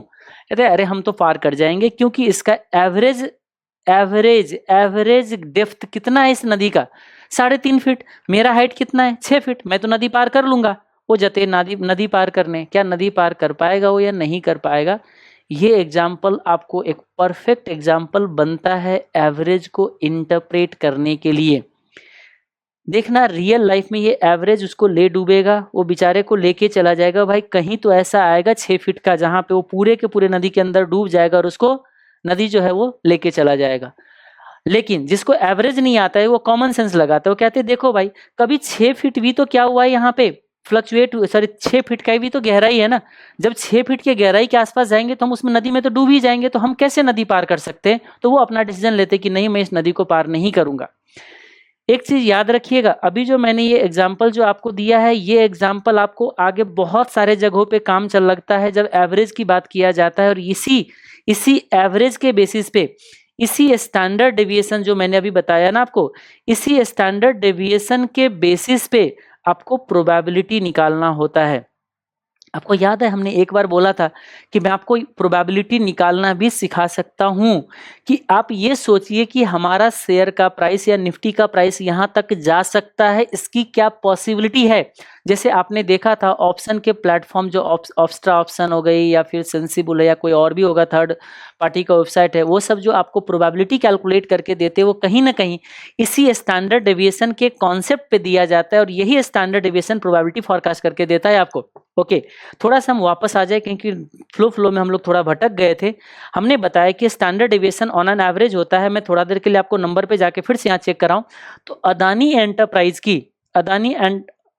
एंटरप्राइज की जो स्टैंडर्ड डेविएशन है वो आपका है 2.3%। ये कहता है कि डेली बेसिस पे एवरेज में 2.3% चेंज होता है। अब बोलोगे डेली बेसिस आपको कैसे पता चला, जब यहां नीचे जाओगे ना तो यहां से आपको पता चलेगा। ये देखिएगा इस क्वेश्चन के अंदर बोला गया है कि हमने जो स्टैंडर्ड डेविएशन निकाला, ये देखो वोलेटिलिटी इज स्टैंडर्ड डेविएशन। देखिए पढ़िए इस लाइन को, volatility is standard deviation of daily return, daily के जो चेंज का स्टैंडर्ड डेविएशन है फॉर द पीरियड। और मैंने बोला है एवरेज निकाला जाता है। एवरेज कहां से कहां तक का, 1 नवंबर से 31 अक्टूबर तक का। यानी कि ये जो अभी हम डेटा डाउनलोड किए हैं नवंबर 2022 में, ये मंथली डेटा होता है। लास्ट मंथ हमारा जो एंड हुआ था वो अक्टूबर हुआ था, तो यही चीज है अक्टूबर का एंडिंग है, जबकि 1 नवंबर से लेके तो 1 साल के चेंज को चेक किया गया है। अडानी एंटरप्राइज के शेयर के जो डेली बेसिस पे फ्लक्चुएट होता है उसके 1 साल का फ्लक्चुएशन को उठाया गया, उसका एवरेज निकाला गया, उस एवरेज से कितना फ्लक्चुएट होता है वो चेक किया गया और उसका एवरेज निकाला गया। तो वो एवरेज आपका कितना आता है, 2.31%। होप ये आपका क्लियर होगा। अब इसमें चेक करते जाओगे तो देखिए सबसे कम अभी तक मिला है 0.96, और भी कम है 0.86 भी है किसी का, 0.86 सबसे कम मिला अभी तक हमारे को। इससे नीचे हमारे को अभी कोई नहीं मिला है। देखते हैं 0.86 महापुरुष किसका है। ये जो आपको 0.86 मिला था ना, कहाँ गया 0.86। ये देखो ये कहता है ये स्टॉक एक दिन में सिर्फ 0.86 चेंज होता है। देखते हैं कौन सी स्टॉक है ये है आपका सिप्ला। सिप्ला कहता है ऑन एन एवरेज में, तो कभी ज्यादा कभी कम को एवरेज करोगे तो हम कह सकते हैं सिप्ला का स्टैंडर्ड डेविएशन सबसे कम था। आप इसमें सॉर्टिंग भी कर सकते हो, चलो ये सब तो आप देखते रह सकते हो। यानी कि पूरे के पूरे 50 स्टॉक के अंदर, इस पूरे के पूरे 50 स्टॉक के अंदर हम लोग ये अगर चेक करें कि सबसे ज्यादा और सबसे कम अगर बात करें, चलो असेंडिंग ऑर्डर में ही डाल देते हैं हम लोग। अगर चलो असेंडिंग ऑर्डर में तो यही देखो 0.87 सबसे कम है और सबसे ज्यादा जो है आई थिंक 2.31%। क्या बात है, वही 2.31 सबसे ज्यादा है अडानी एंटरप्राइजेस की और सबसे कम जो है सिप्ला का। चलो अब इस पे हम ज्यादा बहस ना करें तो पता चला हम यही रह जाएंगे। हम वापस आते हैं जहां पे थे। हम अभी थोड़ा देर पहले वोलेटिलिटी की बात कर रहे थे। हमने बोला कि हमारे कैलकुलेशन और मार्केट की कैलकुलेशन क्यों मैच नहीं किया, क्योंकि यहाँ पे जो वोलेटिलिटी के डिफरेंसेस की वजह से ऐसा हुआ है। हमने ये बोला है 572 होना चाहिए, जबकि मार्केट में हमने जाके चेक किया तो मार्केट में जो हमें दिखा वो मिला 823 का। यानी कि ये जो डिफरेंसेज है 823 माइनस कितने का, 573 ही कर लेते हैं, माइनस 573, ये 250 रुपये का डिफरेंस है 250 का। अब आप अगर इस 250 का डिफरेंसेस को अगर आपने ढूंढ लिया, यानी कि ये जो हम कह रहे हैं, और एनएससी में कितने का हुआ, देखो एनएससी में इसका जो वैल्यू हुआ ये मिल रहा है हमें। एनएससी में जो वैल्यू मिल रहा है, सॉरी मैं थोड़ा सा जल्दी मिस कर गया, 823 का, ठीक है 823 का। तो हम सिंपली यहाँ कह सकते हैं 823 का। ओके, दोनों में डिफरेंस है 250 रुपीज़ का। यहाँ पे जो डिफरेंस नज़र आ रहा है हमें, अरे आजा भाई कितना टाइम लगा रहा है, डिफरेंस जो है 250 रुपीज का, ये 250 रुपीज जो है ना वो आपका इम्प्लाइड वोलेटिलिटी का इम्पैक्ट है। ठीक है, आप जाके यहाँ पे अगर आप चेक करोगे, आप जाके यहाँ पे अगर आप चेक करने जाओगे, ठीक है, मैं आपको जैसे कैलकुलेटर पे दिखा दूँ, एग्जैक्टली तो मैच नहीं करेगा क्योंकि ऑलरेडी मैंने बता रखा है कि डेट में आपको डाउन डिफरेंस होने की वजह से अब इसमें वोलेटिलिटी चेक करना पड़ेगा कि हम लोग निफ्टी का वोलेटिलिटी कितना डालें। अब वो चेक करने के लिए आपको वहीं पे जाके देखना पड़ेगा कि भाई साहब इसमें कितने का वोलेटिलिटी चल रहा था, इसके अंदर ये जो 823 है इसमें इम्प्लाइड वोलेटिलिटी कितना है, यहाँ पे जाके अगर हम लोग चेक करें तो इसमें जो इसके डेली वोलेटिलिटी है, इम्प्लाइड वोलेटिलिटी आपका 11% का ले रखा है इसने। इसमें जो आपका इम्प्लाइड वोलेटिलिटी ले रखा है कितना बताइएगा, 11% का। तो मैं अगर यहाँ पे 11% का इम्पैक्ट अगर डालता, ठीक है, 11% का इम्पैक्ट अगर डालता मैं यहाँ पे, ठीक है, तो कितने का बनता है एक बार चेक करना। ये बनता है, अरे आजा भाई क्यों इतना नखरे दिखा रहा है, 11% का कैलकुलेट करता हूँ। अभी भी ये कह रहा है 732 का होना चाहिए। ठीक है, कितना होना चाहिए, 732। लेकिन मार्केट में जो चल रहा है आपका, हाँ, इसमें किस बात का इम्पैक्ट आया, क्यों मैचिंग नहीं किया, 18,350, 18,000, इंटरेस्ट रेट हमने रखा है 6% का, डिविडेंड नहीं है। इसमें जो आपका गैपिंग कितने का आया, 100 रुपीज़ का गैपिंग बहुत बड़ा होता है। ये कह रहा है 732 और एनएससी पे जो चल रहा है आपका, एनएससी पे जो चल रहा है आपका, वो चल रहा है 823, बहुत बड़ा गैप है। अच्छा हाँ ठीक है, ये पहले भी मैंने बताया था ना कि ये जो आपको इम्प्लाइड वोलेटिलिटी जो दिखाता है ना एनएससी की वेबसाइट, वो एनएससी के वेबसाइट की जो इम्प्लाइड वोलेटिलिटी उस पर मुझे भरोसा करने का कोई मतलब ही नहीं बनता है। अभी आप जाके चेक करिए दूसरी वेबसाइट पे आपको इम्प्लाइड वोलेटिलिटी आपको इसका ज़्यादा मिल जाएगा। ठीक है, इसका ज़्यादा मिलेगा, याद रखिएगा, जो आपको एनएससी पे दिख रहा है इसकी वजह से कम है। मुझे नहीं लगता है कि 14-15 से कम होगा इसका वोलेटिलिटी, जो मुझे लगता है अगर 15% का भी इम्प्लाइड वोलेटिलिटी अगर होगा तो देखिए कैलकुलेशन आपका पहुंच जाएगा 800 समथिंग के आसपास। तो डिफरेंसेज उसी की वजह से। चलो हम वापस आते हैं, मैं आपको एक चीज़ बताता हूँ। देखिए ये जो इम्प्लाइड वोलेटिलिटी की जो कैलकुलेशन है जिसकी वजह से आपका ये जो मैच नहीं हुआ है, तो यही मैंने यहाँ पे बताने की कोशिश किया। मैं समराइज करते चलूँ, ठीक है, लंबा ना करा वीडियो को हम लोग, पहले मैं इसको समराइज करूँ। ये जो आपको 572 की जो हमने बात करा है वो 572 कैसे निकाला था बताइएगा। इस 580 को हमने प्रेजेंट में लाया था, यहाँ का एक्स कितना होगा वो निकालना चाहा है। तो ये मैंने बोला है कि देखिए प्रीमियम जो होता है ना प्रेजेंट वैल्यू होता है। प्रेजेंट वैल्यू मतलब आज का वैल्यू, क्योंकि आप प्रीमियम पे करते हो आज के रेट पे। तो पीवी ऑफ एक्सपेक्टेड इनफ्लो जो कि आपने 580 का एक्सपेक्ट किया था, तो ये 580 को प्रेजेंट में लाना, जो कि आपका यही आपका बनता है। देख रहे हो 1 प्लस इंटरेस्ट रेट, देख रहे हो 1 प्लस पीरियोडिक इंटरेस्ट रेट, देख रहे हो आप, ये 1 प्लस पीरियोडिक इंटरेस्ट रेट, यही कैलकुलेशन मैंने आपको यहाँ पे कैलकुलेशन करके दिखा दिया। लेकिन ये हमारा 2.5 मंथ के टाइम पीरियड होने की वजह से, 2.5 मंथ की टाइम पीरियड होने की वजह से यहाँ पे आपको इंटरेस्ट का इंपैक्ट दिखा है, अदरवाइज दिखेगा भी नहीं। देखो ध्यान से कितने का डिफरेंस आया बताना आप, इंटरेस्ट का इंपैक्ट कितने का आया। चलो एक मिनट के लिए, हमने प्रेजेंट वैल्यू निकाला भी है तो 580 को 572 तक ही तो लाया है ना हमने, मुश्किल से कितने 8 रुपए का डिफरेंस है, वो भी 2.5 महीने में। 2.5 मंथ में ओनली 8 रुपीज का डिफरेंस है। जब ये टाइम पीरियड जैसे 1 वीक का होता है, 1 वीक हो गई या 2 वीक हो गई या 1 मंथ हो गई, उसमें तो पता भी नहीं चलेगा इस डिफरेंसेस को। इसीलिए मैंने बोला है कि देखिए in short time period periodic interest rate is almost zero हो जाता है, जिसकी वजह से पीवी ऑफ एक्सपेक्टेड इनफ्लो ही हो जाता है। तो अब ये कैलकुलेशंस वगैरह हम लोग रियल लाइफ में भूल जाएंगे। हम बोलेंगे देखो जी, जो हमारा इंट्रिंसिक वैल्यू है उस इंट्रिंसिक वैल्यू में हम इंटरेस्ट को ऐड कर देंगे और जितना वैल्यू बनेगा वही हमारा प्रीमियम होना चाहिए इस कागज के टुकड़े का। ये चीज आप अभी माइंड में सेट कर लो। यही मैंने यहाँ पे समराइज कर दिया कि देखो कॉल का प्रीमियम निकालना है तो इंट्रिंसिक वैल्यू में इंटरेस्ट ऐड कर दो, ठीक है, वो प्रेजेंट वैल्यू निकालने वाले काम छोड़ दो। ये आपका जो कैलकुलेशन है, ये देखो 580 को ही कॉल प्रीमियम बोल दो, ये 8 रुपए का डिफरेंस को इग्नोर करो। 2.5 महीने में इतने बड़े प्राइस पे 8 रुपीज आया है। अगर टाइम पीरियड कम होंगे इसमें 2-3 रुपए का डिफरेंस आएगा, और वैसे भी हम फेयर प्राइस निकाल रहे हैं, एक्यूरेट हमें पता करने की जरूरत भी नहीं है। मोटा मोटा हम सोच रहे कि इसके आसपास होना चाहिए। ऐसा ना हो कि 100 रुपए के सामान को आप 200 रुपए पे करके आ जाओ मार्केट के अंदर, ये चीज बनती है, ठीक है। और ये जो कैलकुलेशन है ये जब तक आप सीख नहीं पाओगे ना तब तक आप ग्रिक्स का डेप्थ नहीं समझ पाओगे, याद रखिएगा। फिर वही रट्टा लगाना पड़ेगा कि एक्सपायरी पे प्रीमियम बहुत ज़्यादा फ्लक्चुएट होता है, फ्राइडे को प्रीमियम कम फ्लक्चुएट होता है। देखो जी कॉल के बायर जो होते हैं उसको फ्राइडे को ट्रेड नहीं करना चाहिए, ऑप्शन बायर को। ऑप्शन राइटर को अच्छा होता है फ्राइडे से मंडे, जो एक्सपायरी होता है वो ऑप्शन बायर के लिए अच्छा होता है, फिर रट्टा लगाओगे, फिर आपको लॉजिक कहीं पे समझ नहीं आएगा। लेकिन ये सारा कैलकुलेशंस अगर समझा हुआ है तो आपको सारे के सारे लॉजिकली समझ जाएगा। लेकिन हाँ, इतने इतने इतने कैलकुलेशंस पढ़ने का किसके पास टाइम है? अरे आओ चार्ट दिखाओ, देखो बेटे यहाँ पे ट्रेंड लाइन बन रही है, ब्रेक करेगा बाई करो, इसके डाउन करेगा सेल करो, देखो हमने 5 लाख रुपये बना लिया। ठीक है, 5 लाख तभी बनेगा जब ये करोगे। पहले ये सीखो, जो 5 लाख आज मार्केट में बना रहे हैं ना, वो पहले ये सारा चीजों को सीख के, चाहे ऐसे सीखा है चाहे तो लॉस करके सीखा है। मैक्सिमम लोग तो लॉस करके ही सीखता है, क्योंकि लॉस आपको मजबूर कर देता है सीखने में, ऐसे आपको इंटरेस्ट नहीं आता है सीखने में। लेकिन सीखना तो पड़ेगा ही अगर ऑप्शन ट्रेड कर रहे हो और ऑप्शन में प्रॉफिट बनाना चाहते हो तो। चलो वापस आते हैं, यही हमने बोला है कि चलो इस चीजों को इग्नोर कर लो और प्रेजेंट वैल्यू भूल जाइए, जो एक्सपेक्टेड इनफ्लो आपने एक्सपेक्ट किया वही कर लो। तो इंट्रिंसिक वैल्यू में इंटरेस्ट ऐड कर दीजिए, यही आपका कॉल का प्रीमियम हो जाएगा अगर वोलेटिलिटी जीरो है तो। मैंने वोलेटिलिटी को अभी कंसीडर नहीं किया था, जो हमने अभी कंसीडर कराया था 250 रुपये, वो मैं आपको बताता हूँ अभी कैसे कंसीडर करेंगे। पुट का प्रीमियम पे आ जाते 2 मिनट के लिए। चलिए, अब अगर यही चीज पुट का प्रीमियम होता तो एक चीज सोचिएगा, पुट के प्रीमियम के केस में सेम स्ट्राइक प्राइस अगर होता ना तो यहां पे ये लैप्स हो जाता, क्योंकि पुट में कहते हैं बेचने का अधिकार देंगे।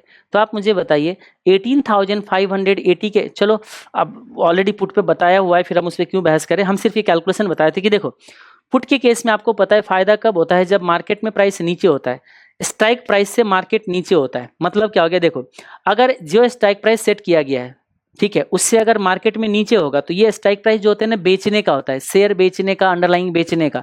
तो महंगे रेट पे बेचते हैं, इसीलिए जब मार्केट में शेयर का प्राइस नीचे जाता है तो वो एक्सरसाइज होता है पुट ऑप्शन। तो जब नीचे जाएगा तो एक्सरसाइज होगा और जो डिफरेंस होता है ये आपका इनफ्लो होता है। तो यही हम कह रहे हैं कि देखो ये जो हमारा इनफ्लो बनता है, नोशनल इनफ्लो बोलो अगर स्टॉक के केस में, और इंडेक्स के केस में तो एक्चुअल इनफ्लो बन जाएगा। तो जो पुट होगा ना, पुट के केस में स्ट्राइक प्राइस ये माइनस एक्सपेक्टेड मार्केट प्राइस होता है, और एक्सपेक्टेड मार्केट प्राइस अभी आपने बताया कि स्पॉट प्राइस में इंटरेस्ट ऐड किया जाता है। तो उस केस में देखो ये माइनस ये, और इसको ब्रैकेट ओपन करेंगे तो ये माइनस मल्टीप्लाई करके इसको माइनस कर देगा। मैंने क्या किया, strike price minus spot price को क्या बोलते हैं याद करिएगा, आपने पहले बचपन में पढ़ा था। स्ट्राइक प्राइस और मार्केट प्राइस, आज का मार्केट प्राइस याद रखिएगा, ये स्पॉट प्राइस है, ये आज का स्पॉट प्राइस है। तो स्ट्राइक प्राइस और स्पॉट प्राइस के डिफरेंस को क्या नाम दिया था, इंट्रिंसिक वैल्यू। तो इंट्रिंसिक वैल्यू माइनस इंटरेस्ट, देखो कितनी बड़ी कहानी आती है यहाँ पे। इंट्रिंसिक वैल्यू में इंटरेस्ट ऐड होता है कॉल के केस में, इंट्रिंसिक वैल्यू में इंटरेस्ट माइनस होता है पुट के केस में। और यही रीजन है कि देखो ध्यान से, अगर at the money same strike price ले लेना, सेम स्ट्राइक प्राइस ले लेना, इसका वैल्यू जो होगा ना आपका माइनस, यानी कि हमेशा कॉल का प्रीमियम ज्यादा महंगा होता है, पुट का प्रीमियम हमेशा सस्ता होता है। देखो आपको पता है एट दी मनी का इंट्रिंसिक वैल्यू कॉल का भी जीरो होगा, पुट का भी जीरो होगा। कोई एट दी मनी ले लीजिए आप, देखो चलो मैं आपको करा देता हूँ, यहाँ से आपको करके दिखाता हूँ, थोड़ा सा आपको समझ आएगा मैं क्या कहना चाह रहा हूँ। सीखने वाले को तो बहुत कुछ समझ आएगा, नहीं सीखने वाले तो बैठ के हवन करेगा। हाँ यहाँ पे ये देखो, मैं एक काम करता हूँ, मैं स्ट्राइक प्राइस ले लेता हूँ और मार्केट प्राइस सेम ले लेता हूँ। ये मैंने 18,350 था ना, ठीक है 350, और इधर भी ले लेता हूँ 350 में। अब क्या हुआ बताइएगा, 18,350, 18,350, spot price strike price same है, अभी मैंने एक्सपायरी सेम रखा है, इंटरेस्ट रेट वही है। मैं 2 मिनट के लिए क्या करता हूँ, इस वोलेटिलिटी को फिलहाल के लिए भी मैंने जीरो कर दिया, ठीक है। इसका प्रीमियम कहते हैं 218 होना चाहिए, याद रखिएगा। यानी कि जब इंट्रिंसिक वैल्यू जीरो है, जब इंट्रिंसिक वैल्यू जीरो है इसका, कैसे, स्पॉट प्राइस और स्ट्राइक प्राइस का डिफरेंस इंट्रिंसिक वैल्यू होता है। अभी आपने क्या पढ़ा, इंट्रिंसिक वैल्यू प्लस इंटरेस्ट हमारा कॉल का इसका प्रीमियम होगा। इसका प्रीमियम कितना होगा, इंट्रिंसिक वैल्यू प्लस इंटरेस्ट। आप मुझे बताइए इसका प्रीमियम कितना होना चाहिए, 830 और 830, यानी कि इंट्रिंसिक वैल्यू तो जीरो है, तो फिर प्रीमियम इतना कैसे गया बताइएगा। इंट्रिंसिक वैल्यू तो जीरो है, फिर प्रीमियम इतना किसने कैसे गया, सोच के देखो आप। क्योंकि हमने बोला है इंट्रिंसिक वैल्यू प्लस इंटरेस्ट, याद रखना प्लस इंटरेस्ट। तो वो जो इंटरेस्ट वाले पोर्शन था हमारा, तो ये जीरो हुई ना। अभी ध्यान से देखिए, कॉल ऑप्शन लिया मैंने, ये जीरो हुई है, लेकिन इंटरेस्ट तो जीरो नहीं है ना, क्योंकि हमारा टाइम गैप बहुत बड़ा है, 2.5 महीने का टाइम गैप है। 2.5 महीने का टाइम गैप 18,350 पे बहुत बड़ा अमाउंट होता है। तो 18,350 का अगर 1.25 लोगे तो जो ये आपका अप्रोक्सीमेटली 230 का जो आपका इंटरेस्ट था, तो वो आपका प्रीमियम के लिए नहीं बचेगा। तो वही 230 के आसपास का आपका क्या आ रहा है, यहाँ पे प्रीमियम आ रहा है। तो बोलोगे 230, अब वो प्रेजेंट वैल्यू भी तो निकालना होगा ना, 8-10 रुपये का तो डिफरेंस इंटरेस्ट के भी प्रेजेंट वैल्यू में भी तो आ रही थी ना, जो मैंने बोला इग्नोर कर लो आप। ओके, यानी कि ये जो आपका प्रीमियम है ये इंटरेस्ट अमाउंट है, this premium is interest amount, क्योंकि वोलेटिलिटी हमने यहाँ पे जीरो ले रखा है।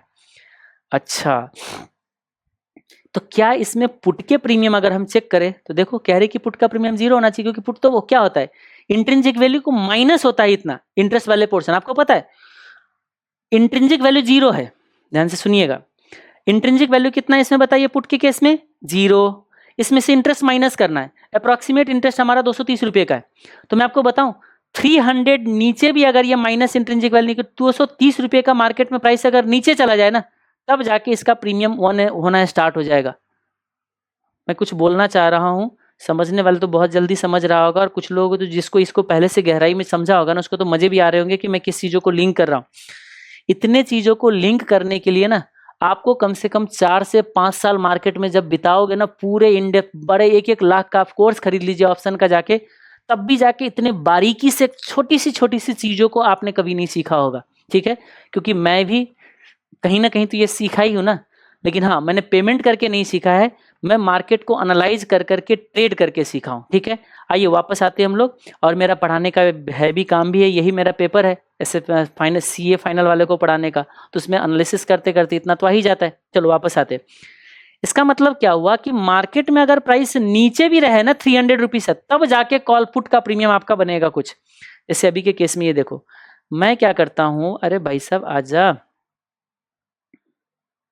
क्यों नहीं आ रहे तू। हाँ, मैं इसमें क्या करता हूं, मैं थोड़ा सा प्राइस कर देता हूं कम। देखो 18,000 कर दिया मैंने, 300 रुपीज नीचे कर दिया। देखो अब पुट का प्रीमियम आया है 131 रुपीज। आप मुझे बताइएगा इसमें इंट्रिंसिक वैल्यू कितना है, इसमें सोचो। इंट्रिंसिक वैल्यू है 350 रुपीज का, देखो ध्यान से 350 रुपीज का इंट्रिंसिक वैल्यू है। स्पॉट प्राइस और स्ट्राइक प्राइस, पुट ऑप्शन की बात कर रहा हूं मैं, पुट ऑप्शन। तो strike price minus spot price, strike price is 18,350 और हमने स्पॉट प्राइस कितना लिया 18,000, कितने का डिफरेंस है 350 का। ये जो 350 का डिफरेंस है, अब हमारा वो कितना था इंटरेस्ट, अप्रोक्सीमेटली 230 रुपये, 230 रुपीज। तो इंट्रिंसिक वैल्यू माइनस इंटरेस्ट, तो इंट्रिंसिक वैल्यू इसमें 350 का माइनस कर देते इसमें इंटरेस्ट, मोटा मोटा 230 रुपीज का इंटरेस्ट। देखो अप्रोक्सीमेटली 120 रुपीज हमारे कैलकुलेटर पे बच रहे। आप देखो यही 120 रुपीज के आसपास का क्या इसमें प्रीमियम है। यानी कि यहां से आपको क्या क्लियर हो गया कि एक ही चीजों के लिए जहां पे इंट्रिंसिक वैल्यू इवन सेम रहेगा, सेम इंट्रिंसिक वैल्यू के लिए, सेम इंट्रिंसिक वैल्यू के लिए कॉल का प्रीमियम हमेशा ज्यादा नजर आएगा, और सेम इंट्रिंसिक वैल्यू के लिए पुट का प्रीमियम हमेशा आपको कम नजर आएगा। यही मैंने यहाँ पे बताने की कोशिश किया। ये तो आपको इंट्रिंसिक वैल्यू ऑलरेडी हमने पहला लेक्चर में बताया हुआ था। इंट्रिंसिक वैल्यू क्या होता है कि स्ट्राइक प्राइस से जितना मार्केट में ऊपर होता है, ये डिफरेंस हमारा इंट्रिंसिक वैल्यू होता है। पुट के केस में मार्केट का स्पॉट प्राइस जितना नीचे स्ट्राइक प्राइस से, वो हमारा इंट्रिंसिक वैल्यू होता है। ऊपर का इंट्रिंसिक वैल्यू 0 हो जाता है, नीचे का इंट्रिंसिक वैल्यू कॉल के केस में, ये कॉल के केस में 0 हो जाता है। ठीक है, टाइम वैल्यू कुछ नहीं है। नॉर्मली टाइम वैल्यू का मतलब इंटरेस्ट अमाउंट होता है नॉर्मली, लेकिन जो ऑप्शन के केस में टाइम वैल्यू का मतलब इंटरेस्ट और वोलेटिलिटी इंपैक्ट है। आपको याद होगा अभी हमने थोड़ा देर पहले यहाँ पे कैलकुलेशन करके बताया था कि देखो ये हमारा था इंट्रिंसिक वैल्यू प्लस इंटरेस्ट वाले पोर्शन, ये वाले पोर्शन था। ठीक है, लेकिन अभी के केस में हमारा जो इम्प्लाइड वोलेटिलिटी का इंपैक्ट नहीं था, क्योंकि इसके जो प्रीमियम थे ना 823 रुपीज का था, जबकि हमारा ये कह रहे थे 572 होना चाहिए यानी कि मोटा मोटा जो 250 रुपये था ना, ये 250 रुपीज हमारा क्या था, इम्प्लाइड वोलेटिलिटी का इंपैक्ट था। वो क्या था मैं बताता हूं आपको। इम्प्लाइड वोलेटिलिटी ये कहते हैं कि देखो आपने जो क्या बोला, थोड़ा सा फिर हो सकता है लेन थोड़ा सा कहीं ज़्यादा गहरा ना हो जाए, पता चला कि बाउंस हो गया। ठीक है, हम इसको आज के इस टॉपिक में हम ज़्यादा कचरा नहीं बनाते हैं। जो हमने बोला है आईवी को हमने छोड़ के ही कैलकुलेशन कराया है। इम्प्लाइड वोलेटिलिटी का इम्पैक्ट के साथ मैं नेक्स्ट लेक्चर में डिस्कशन करूंगा। ठीक है, लेकिन फिर नेक्स्ट लेक्चर में फिर इतने सारे चीज़ों को लिंक करना बड़ी मुश्किल हो जाएगा, तो लेक्चर थोड़ा लंबा हो जाए तो कोई बात नहीं, लेकिन लिंक यहीं कर लेना चाहिए, वो ज़्यादा बेटर है। क्योंकि अभी सारा वैल्यू याद है, और फिर पता चला कि अगर वीडियो में अगर 2-3 दिन की गैप हो गई तो फिर वो निकल जाएगी सारे माइंड से।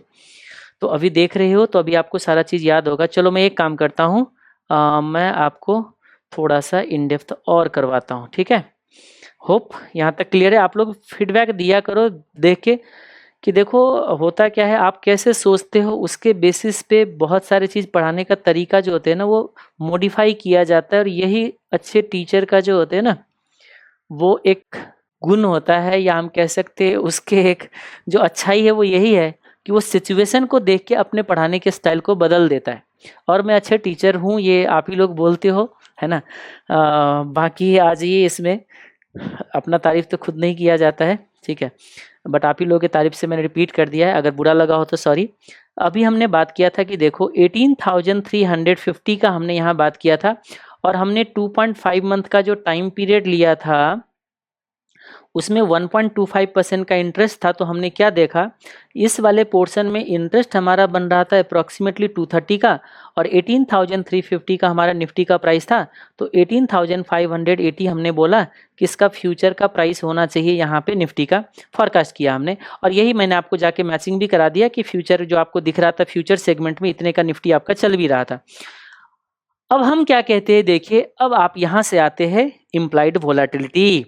और क्या कहता है, देखो वो कहते हैं कि यहाँ के प्राइस यहाँ पे कितना होगा, कहते हैं सिर्फ इंटरेस्ट से हम इम्पैक्ट नहीं देखेंगे, इसके हमें क्या कहते हैं स्टैंडर्ड डेविएशन का भी इम्पैक्ट लेना चाहिए। यानी कि स्टैंडर्ड डेविएशन वो कहता है कि देखो जितना आपका 18,580 का जो प्राइस है, इस पे कितने का स्टैंडर्ड डेविएशन है, पहले ये बताओ। मैं अगर ये कहता हूं कि स्टैंडर्ड डेविएशन हमारा 1% है, होप ये आपका ज़्यादा ना हो जाए, ठीक है। अब डाइजेस्ट नहीं होगा तो आप लोग जरूर कमेंट करके बताइए कि ये जो लास्ट वाले पोर्शन बताया थोड़ा सा बाउंस कर गया हमें। मैंने एक एग्जांपल लिया है कि स्टैंडर्ड डेविएशन हमारा 1% है, वैसे निफ्टी का स्टैंडर्ड डेविएशन आज के डेट पे आपको 1% भी नहीं मिलेगा, निफ्टी का स्टैंडर्ड डेविएशन आपको उससे कम ही मिलेगा, ठीक है। मैं चेक करके दिखाऊं निफ्टी का स्टैंडर्ड डेविएशन, कोई नहीं, ठीक है, अप्रॉक्सीमेटली हम अभी 1% लेके काम चलाते हैं। स्टैटिस्टिक्स क्या कहता है पता है आपको, स्टैटिस्टिक्स कहता है कि जितना हमारा मीन प्राइस होता है ना 580, इससे नीचे या तो प्राइस नीचे जाएगा या प्राइस क्या होगा ऊपर जाएगा। चलो ऊपर नीचे को ऐसे बनाते हैं, ऐसे समझो आप, मान लीजिए निफ्टी है आपका 18,580, तो हम लोग कह ही रहे हैं कि ये होना चाहिए। अच्छा चलो ये तो स्पॉट प्राइस से हम लोग सोचेंगे ना, वो तो टाइम वैल्यू तो अलग चीज़ है, तो उसको रहने दो ना। 18,350 है ना हमारा, तो 18,350 जितना हमारा मीन प्राइस बनता है, ठीक है, आज के प्राइस से, या तो निफ्टी ऊपर जाएगा या निफ्टी नीचे जाएगा पास हिस्ट्री को देख के। तो पास हिस्ट्री को देख के हमने क्या बोला कि इसका स्टैंडर्ड डेविएशन 1% है। इसका स्टैंडर्ड डेविएशन 1% क्या कहता है, ये बहुत ही गहराई की बात है, याद रखिएगा, बहुत ही हाई लेवल की चीज मैं अभी बोल रहा हूं आप लोगों को, ठीक है। कितने भी रिसर्च कर लेना, इस लेवल की आपको कहीं पे डिस्कशन नहीं मिलेगा, क्योंकि मुझे पता है पढ़ाते हुए 4 साल बाद मुझे ये सारा चीज जो होते हैं ना, ये पकड़ में आया था कि मैं क्या बोलने की कोशिश कर रहा हूँ, ठीक है। क्योंकि वो सब चीज बहुत बार क्या होता है, खुद भी एक लर्निंग फेज होता है। स्टैटिस्टिक्स के गहराई में जब आप जाओगे, ठीक है, तो उसमें ये बोलता है कि जितना आपका स्टैंडर्ड डेविएशन है 1% का, तो 1 टाइम ऑफ स्टैंडर्ड डेविएशन, ठीक है, और नीचे अगर जाएगा मान लीजिए तो 2 टाइम्स ऑफ स्टैंडर्ड डेविएशन बनेगा, और नीचे जाएगा अगर तो 3 टाइम्स ऑफ स्टैंडर्ड डेविएशन बनेगा, मान लीजिए इतना, यानी कि 1%, 2%, 3%, ऐसे समझ जाइए। तो मैं आपको बता दूं अभी फिलहाल करके, आप लोगों ने बॉलिंगर बैंड पढ़ा होगा, पढ़ा है कभी? हाँ, बॉलिंगर बैंड इसी कॉन्सेप्ट पे काम करता है, क्योंकि वहां देखते हो बॉलिंगर बैंड के अंदर आपको स्टैंडर्ड डेविएशन ऐड करना होता है। कितना लंबा वीडियो हो गया, मैंने तो नोटिस भी नहीं किया। चल रहा है, क्योंकि अब मैंने टाइम देखना छोड़ दिया है, क्योंकि वैसे भी पता है हमारे चैनल पे सिर्फ वही लोग हैं जो सीखना चाहते हैं, ठीक है। तो कोई बात नहीं, और सबको लगता है कि नहीं सर वीडियो तो चलता है, कोई बात नहीं। अब बाकी जिसको लगता है टाइम पास करना है वो जाके टाइम पास करेगा ना, करोड़पति बनेगा ना रातों रात, है ना, बनने दीजिए उन लोगों को करोड़पति, हम लोग धीरे धीरे ही करेंगे। 1% 1 मंथ का, 1% 2 टाइम्स, 1% 3 टाइम्स।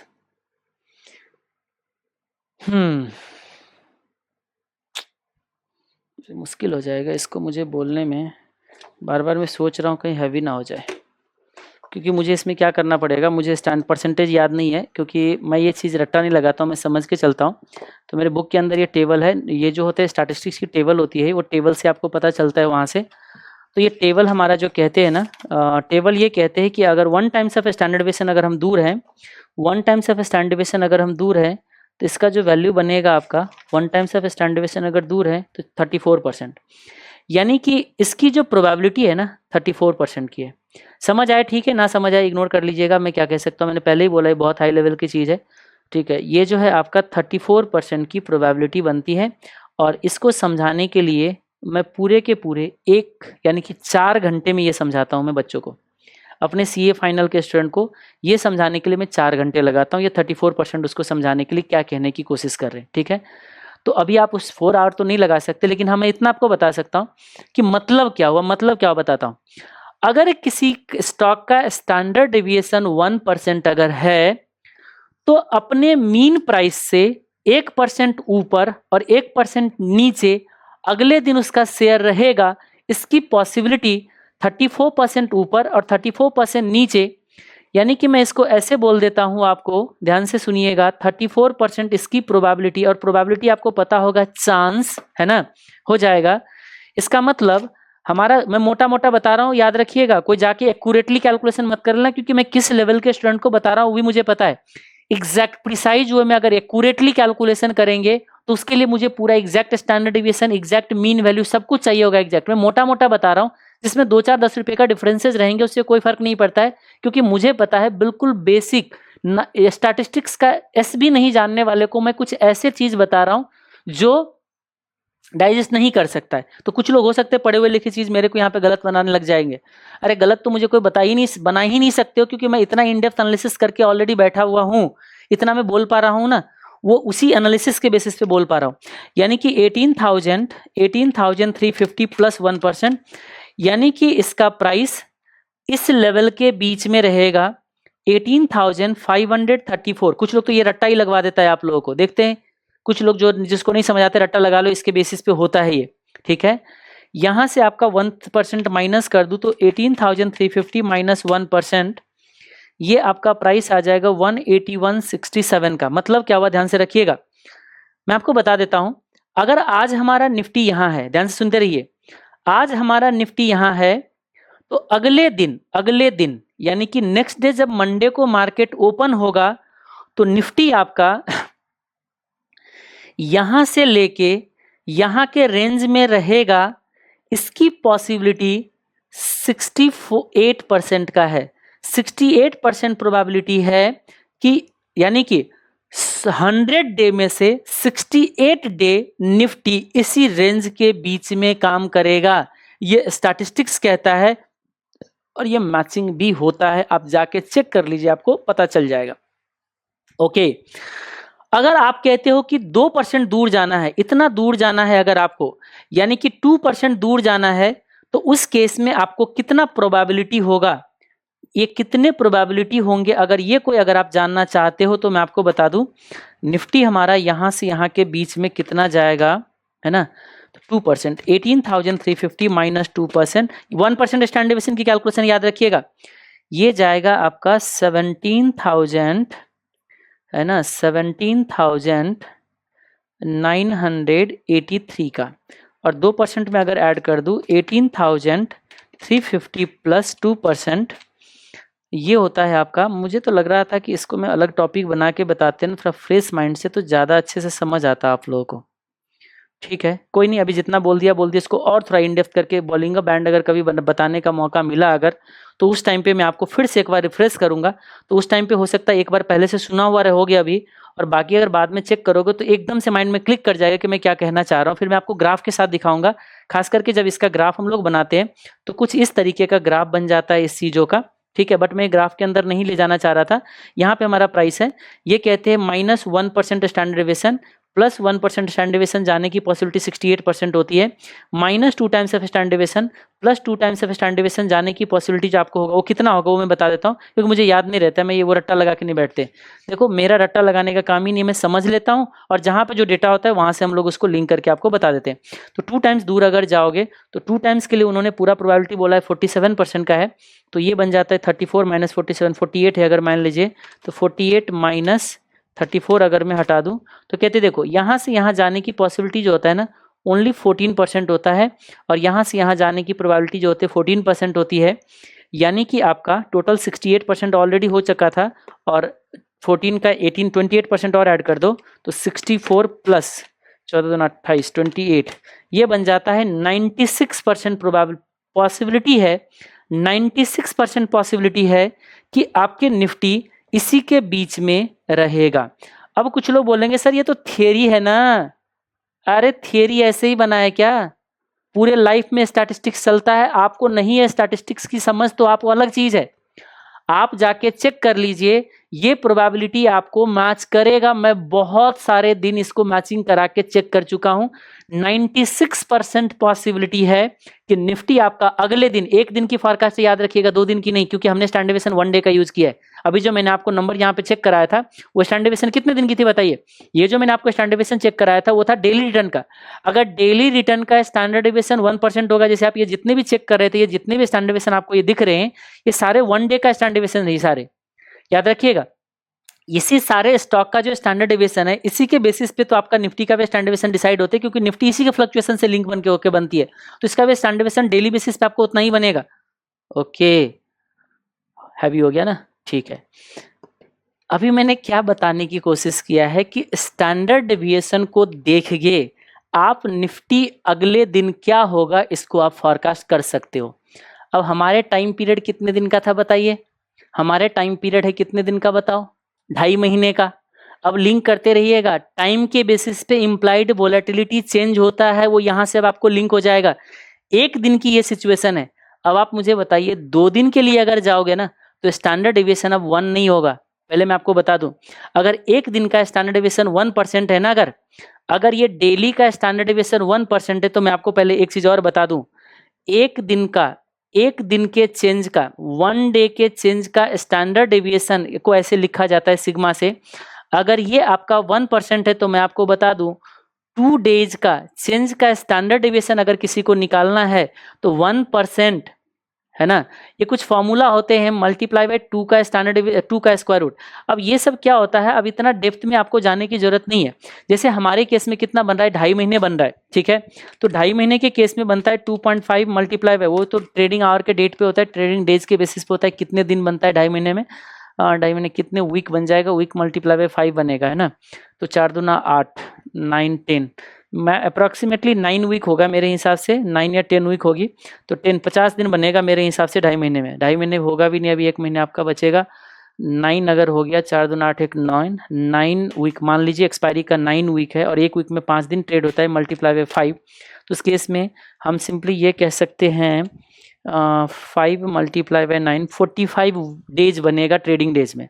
अगर मैं 45 डेज का चेंज कितना होगा उसका अगर स्टैंडर्ड डेविएशन निकालना चाहूँ, उसका स्टैंडर्ड डेविएशन, तो 1% का स्टैंडर्ड डेविएशन अगर 1 दिन का है, वैसे निफ्टी का स्टैंडर्ड डेविएशन 1 दिन का आपको कम मिलेगा, 1% से कम होगा आपका, ठीक है। 45 का स्क्वायर रूट अगर देखें तो 45 का स्क्वायर रूट, है ना, मल्टीप्लाई बाय 1, तो उस केस में इसका 6.7% का स्टैंडर्ड डेविएशन आ जाएगा। ध्यान सुनिएगा, 6.7% का उसका स्टैंडर्ड डेविएशन आ जाएगा।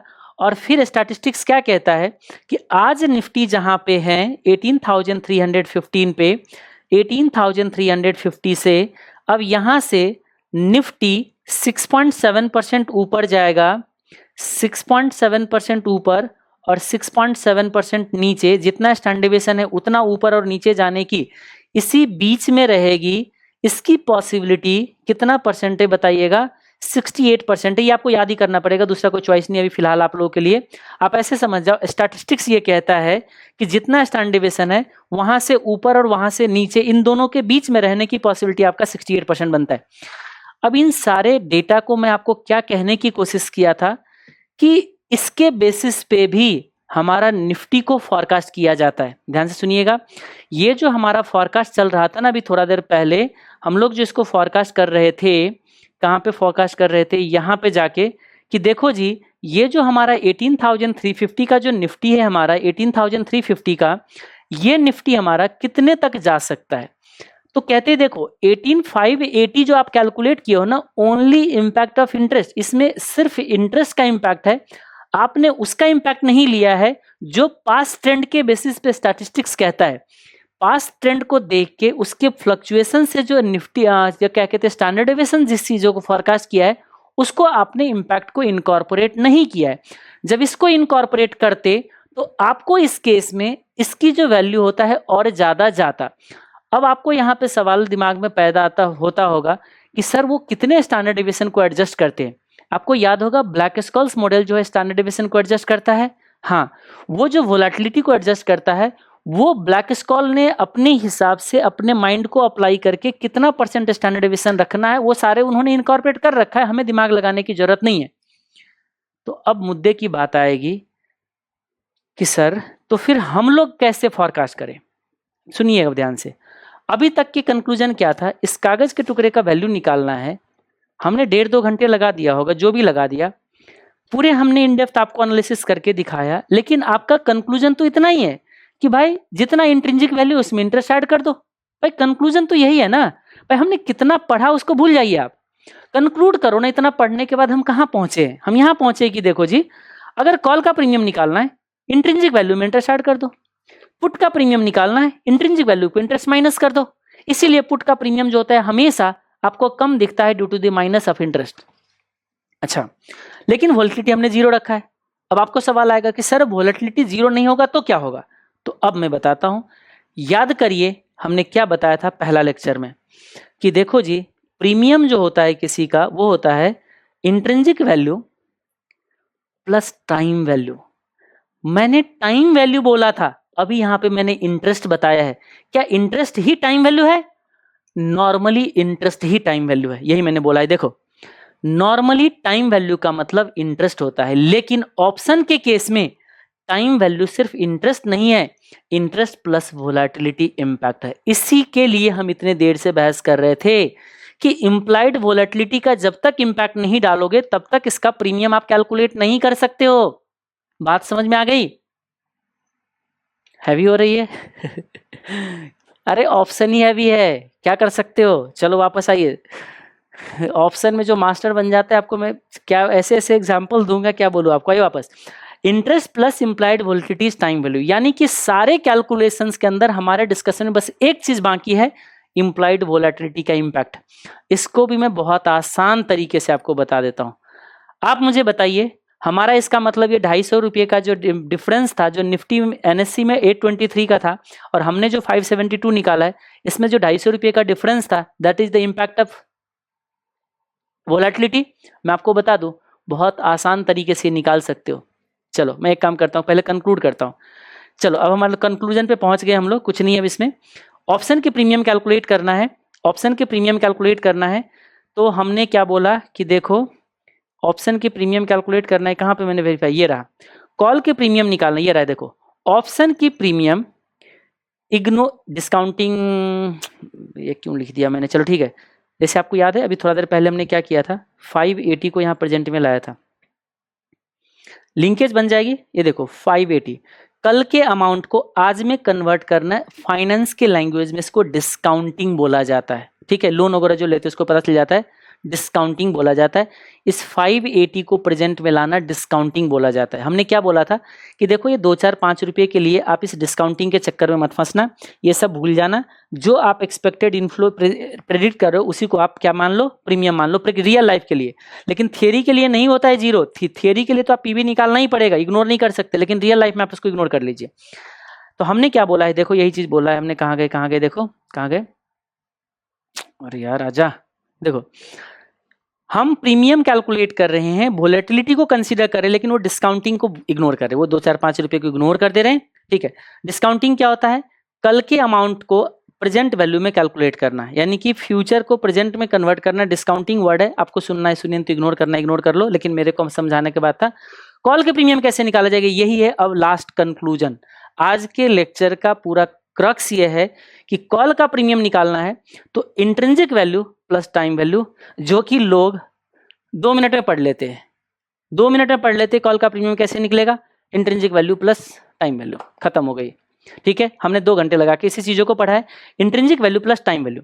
टाइम वैल्यू में 2 चीज आता है, इंटरेस्ट और वोलेटिलिटी का इंपैक्ट। हम इसको ऑलरेडी देख चुके हैं। जैसे हमारे केस में क्या था बताइए, हमने इंट्रिंसिक वैल्यू जो निकाला था याद है, 350 रुपीज का हमारे एग्जाम्पल के अंदर, क्योंकि 18,350 का हमारा निफ्टी था, 18,000 का हमारा स्ट्राइक प्राइस था, स्पॉट प्राइस इतना था, स्ट्राइक प्राइस इतना था, तो इंट्रिंसिक वैल्यू 350 आ गए। हमने जो इंटरेस्ट निकाला था इस पे जो 1.5% 1.25% का जो इंटरेस्ट निकाला था, ठीक है, वो कितना आया था बताइएगा, ये आया था 230 रुपीज का। इसका मतलब इसमें आप 230 रुपीज ये ऐड कर दो। ठीक है, और तब जाके कॉल का प्रीमियम बनेगा। 823 का प्रीमियम हमें मार्केट में दिखा, मैं यही कैलकुलेशन करने का आज हमारा पूरे वीडियो के अंदर यही मैंने बताया कि 823 कैसे आया है, इसी पे मेरा पूरा का पूरा फोकस था आज का क्लास में। तो 230 ये कितना आया था बताइएगा, ये आपका आया था 250 का। मैंने यही बोला था कि इसी को समझने के लिए बहुत सारे मैथमेटिक्स आप जो को समझने पड़ेंगे। तो अब इसको हम कैसे समझे, तो इतना हम कहाँ से लाए, ये कैसे कैलकुलेट करें 250। ये 250 कैलकुलेट करने के लिए आपको ब्लैक स्कल्स फार्मूला को यूज करना पड़ेगा। सिंपल एक लाइन, इसको आपको कैलकुलेट करना है तो आपको ब्लैक स्कल्स फार्मूला पे जाने पड़ेंगे। अब बोलोगे सर ब्लैक स्कल्स का फार्मूला तो अपने आप में बहुत कॉम्प्लिकेटेड है, तो ठीक है एक काम कर लीजिए, बहुत आसान तरीका मैं बता देता हूँ। आप चले जाओ ऑप्शन सी पे। अरे मेरे पास हर चीजों का एक आसान से आसान तरीका है, लेकिन उस आसान तरीका को समझने से पहले उसके बैकग्राउंड की कॉम्प्लिकेशन को तो समझने की कोशिश करिए कि उसके अंदर क्या क्या चीज इंक्लूड किया गया है। वो पूरे के पूरे स्टैटिस्टिक्स यूज किया गया है उसको 250 को निकालने के लिए। ये 250 निकालने के लिए पूरे वो स्टैंडर्ड डेविएशन का जो मैंने आपको एक टेबल को देख के जो भी प्रोबेबिलिटी दिया था 68%, 96%, जो मेरे टेबल है यहाँ पे मेरे बुक के उसके बेसिस पे 68 और 96% के 96% के बेसिस पे ब्लैक स्कॉल्स ने अपने फॉर्मूला के अंदर यूज करके इस वोलेटिलिटी के इम्पैक्ट को कैलकुलेट किया गया है। हमें उस कैलकुलेशन के दलदल में नहीं जाना है, यानी कि हम तो ट्रेडिंग वाले पर्सन है, ट्रेडिंग वाले को इतना क्या गहराई में जाना है, हमें नहीं जाना है। लेकिन हाँ ये कैलकुलेशन तो आनी चाहिए ना, कैसे का आएगा बताइए। बहुत आसान तरीका है, आप चले जाओ किस पे, ऑप्शन चेन पे चले जाइए। ठीक है, निफ्टी के ऑप्शन चेन पे जाइए भाई, आ जाओ ऑप्शन चेन। ये रहा, मैं ऑप्शन चेन पे गया। आपको बस डेट लेना है, वही वाले डेट ले लीजिए। ये डेट आपको लेने पड़ेंगे जनवरी का, 25 ऑफ जनवरी। ठीक है, मैंने 25 ऑफ जनवरी को सिलेक्ट कर लिया। अब ये हमारे पास आ गए। हम कितने स्ट्राइक प्राइस वाले का स्ट्राइक वो देख रहे थे प्रीमियम, हम स्ट्राइक प्राइस देख रहे थे 18,000 वाले ना। आ जा भाई 18,000। ठीक है, ये रहा हमारा 18,000। 18,000 का प्रीमियम वाले कॉलम तो आपको याद होगा, ये 823 यही है ना, 823 का हमारा प्रीमियम है। ओके, हमने क्या देखा, इंटरेस्ट तो निकालना बहुत आसान तरीका है, हम फटाफट निकाल लेते हैं। इंट्रिंसिक वैल्यू निकालना तो फटाफट डिफरेंस ले लेते हैं। रह गया क्या उसका क्या कहते हैं, वोलेटिलिटी का इम्पैक्ट जो 250 रुपीज वो कैलकुलेट करना है, तो काम बन जाएगा हमारा। आप क्या करो, इसके एग्जैक्ट कंपैरिजन में याद रखिएगा, ये जो 18,000 है इसके सीधा अपोजिट तरफ चले जाओ, पुट की तरफ चले जाओ, और जो पुट के प्रीमियम चल रहा होगा ना, वो पुट का ही प्रीमियम आपका इंप्लाइड वोलेटिलिटी का इंपैक्ट है। यानी कि मैं ये कहना चाह रहा था कि इसी स्ट्राइक प्राइस का, इसी एक्सपायरी डेट का, इसी अंडरलाइंग का जो कॉल ऑप्शन लिए हो, उसी के अपोजिट तरफ की जो पुट ऑप्शन है, उस पुट ऑप्शन का जो प्रीमियम है, वही प्रीमियम आपका वोलेटिलिटी का इंपैक्ट है। यानी कि यहाँ पे जो आपका पुट का प्रीमियम दिखेगा, यहाँ पे पुट का प्रीमियम आपका 250 होनी चाहिए, ये मेरा एनालिसिस कहता है। अब ये होगा या नहीं होगा, हम जाके अभी चेक करते हैं। आजा भाई, आजा आजा आजा, आ गया ये 18,000, कहाँ गए, ये रहा। हम इसको इधर जाके चेक करते हैं। वाह, मजा आ गया, 240। आप बोलोगे सर 250 बोला, अरे ये 10 रुपये का डिफरेंस आप ढूंढोगे, ये 800 रुपये के प्रीमियम पे। कितने का प्रीमियम हम आपको चेक करा रहे पता है ना, 800 रुपीज का प्रीमियम है। 10 रुपीज तो आपको कंपाउंडिंग डिस्काउंटिंग में निकल गया। मैंने आपको जो फ्यूचर वैल्यू को प्रेजेंट वैल्यू में निकालने को इग्नोर करवाया था, क्योंकि 2.5 महीने का टाइम वैल्यू है ना, 2.5 मंथ है, तो 2.5 मंथ के केस में 10 रुपये कुछ नहीं है। और जो ऑप्शन में ट्रेड करते हैं पता है, अगर 10-15 यहाँ पे 800 रुपीज का प्रीमियम है किसी ऑप्शन का, आप मुझे बताइए किसी ऑप्शन का प्रीमियम 800 रुपीज है और उसको आप अपना कैलकुलेशन कर पा रहे हो 10 रुपये के डिफरेंस से, तो ये बहुत बड़ा अचीवमेंट है। मैं बता तो रहा हूँ, बड़े बड़े प्रोफेशनल्स इसको नहीं कैलकुलेट कर पाएगा।